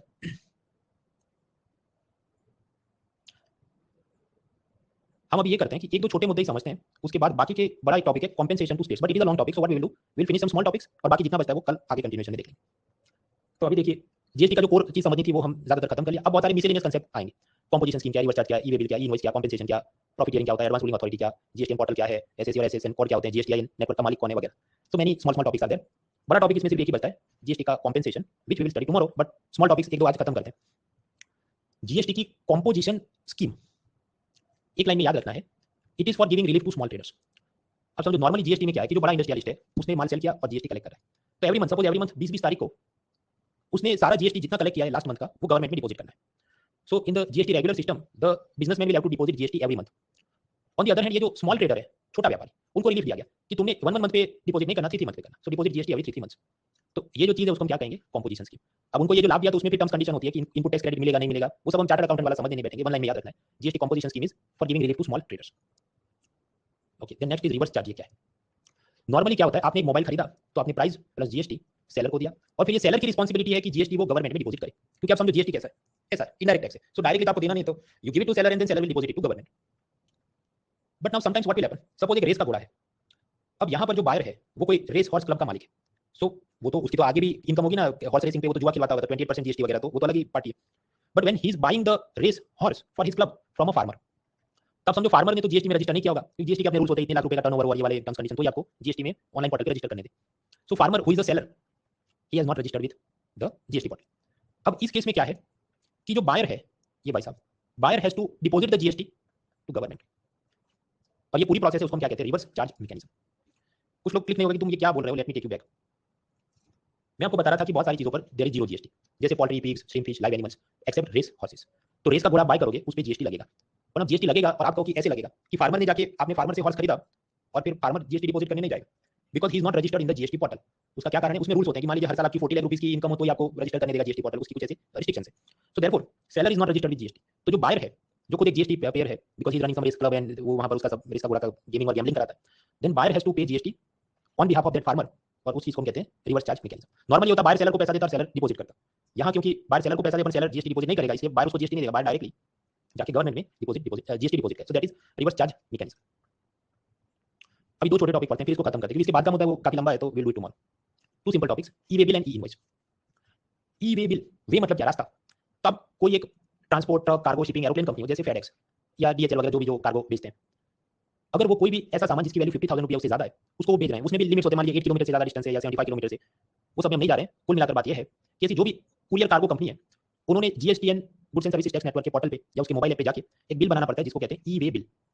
ये जो ई वे बिल है उसमें सेल्फ डिक्लेरेशन होता है कि for example our truck is carrying suppose hard disk worth 50,000 rupees या 1 लाख रुपये, जो भी स्वयं प्रमाणित कर दो कि तुम्हारे ट्रक में क्या माल भरा है, ऐसा ऑनलाइन आप पोर्टल में जाके लिख दो, जो भी आपकी फेडेक्स, डीएचएल, जो भी आपकी कार्गो कंपनी। आपके पास उससे क्या फायदा है, इससे फायदा यह है कि जब ये ट्रक चेक पोस्ट पे जाएगा, every truck will not be check, और वो चेक भी करेंगे कि आपका बारकोड स्कैन करके देखेगा कि तुमने रजिस्टर किया था कि नहीं। Only random checking of few trucks, सिर्फ कुछ ही ट्रकों की खोल के चेकिंग होगी, सब ट्रकों की चेकिंग नहीं होगी। तो इससे क्या फायदा है? जो पहले bribery, delay, red tape, harassment होता था चेक पोस्ट पे, जब ये एक्साइज ड्यूटी और वैट वाला जमाना था, वो उत्पीड़न थोड़ा कम होगा, हैरेसमेंट विल बी रिड्यूस्ड। तो जो भी ट्रांसपोर्टर है उनको जल्दी-जल्दी सामान बेच सकते हैं, ease of doing business, ease of transport, supply chain management improvement, these are the benefits of e way bill system. ये 2018 से चल रही थी। अब प्रेजेंटली दिक्कत क्या थी? सपोज आप एक हार्ड डिस्क खरीदी, जो कि मान लो मुंबई से आ रही है आपके घर, जो अलग स्टेट में हो, तो 2 डॉक्यूमेंट्स बनाने पड़ते थे।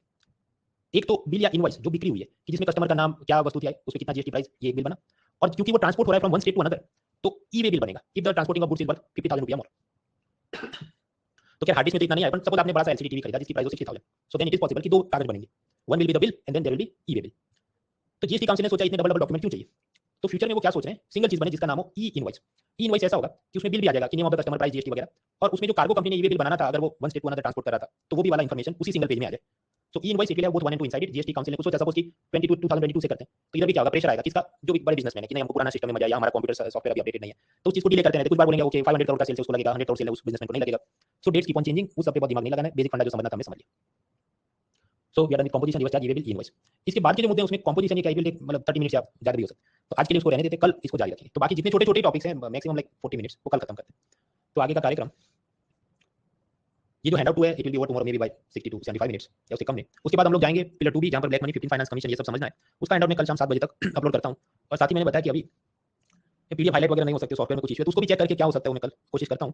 So it may be possible, हो सकता है कि कल मैं 2 हैंडआउट अपलोड करूं, एक तो जीएसटी वाला री अपलोड करूं और दूसरा कायदे से जो नेक्स्ट करना है ब्लैक मनी और finance commission. So tomorrow there may be 2 handout, तो उसमें कोई चिंता नहीं करनी है कि गलत आ गया या गलत डाउनलोड हो गया, ये पीडीएफ हाईलाइट में जो कुछ इशू है उसको सॉल्व करूंगा मैं। सो एंड क्लास, आप काम किया जितना पड़ा उसको पढ़ के खत्म करो, मेमोराइज करो, कल मिलते हैं, सी यू टुमारो।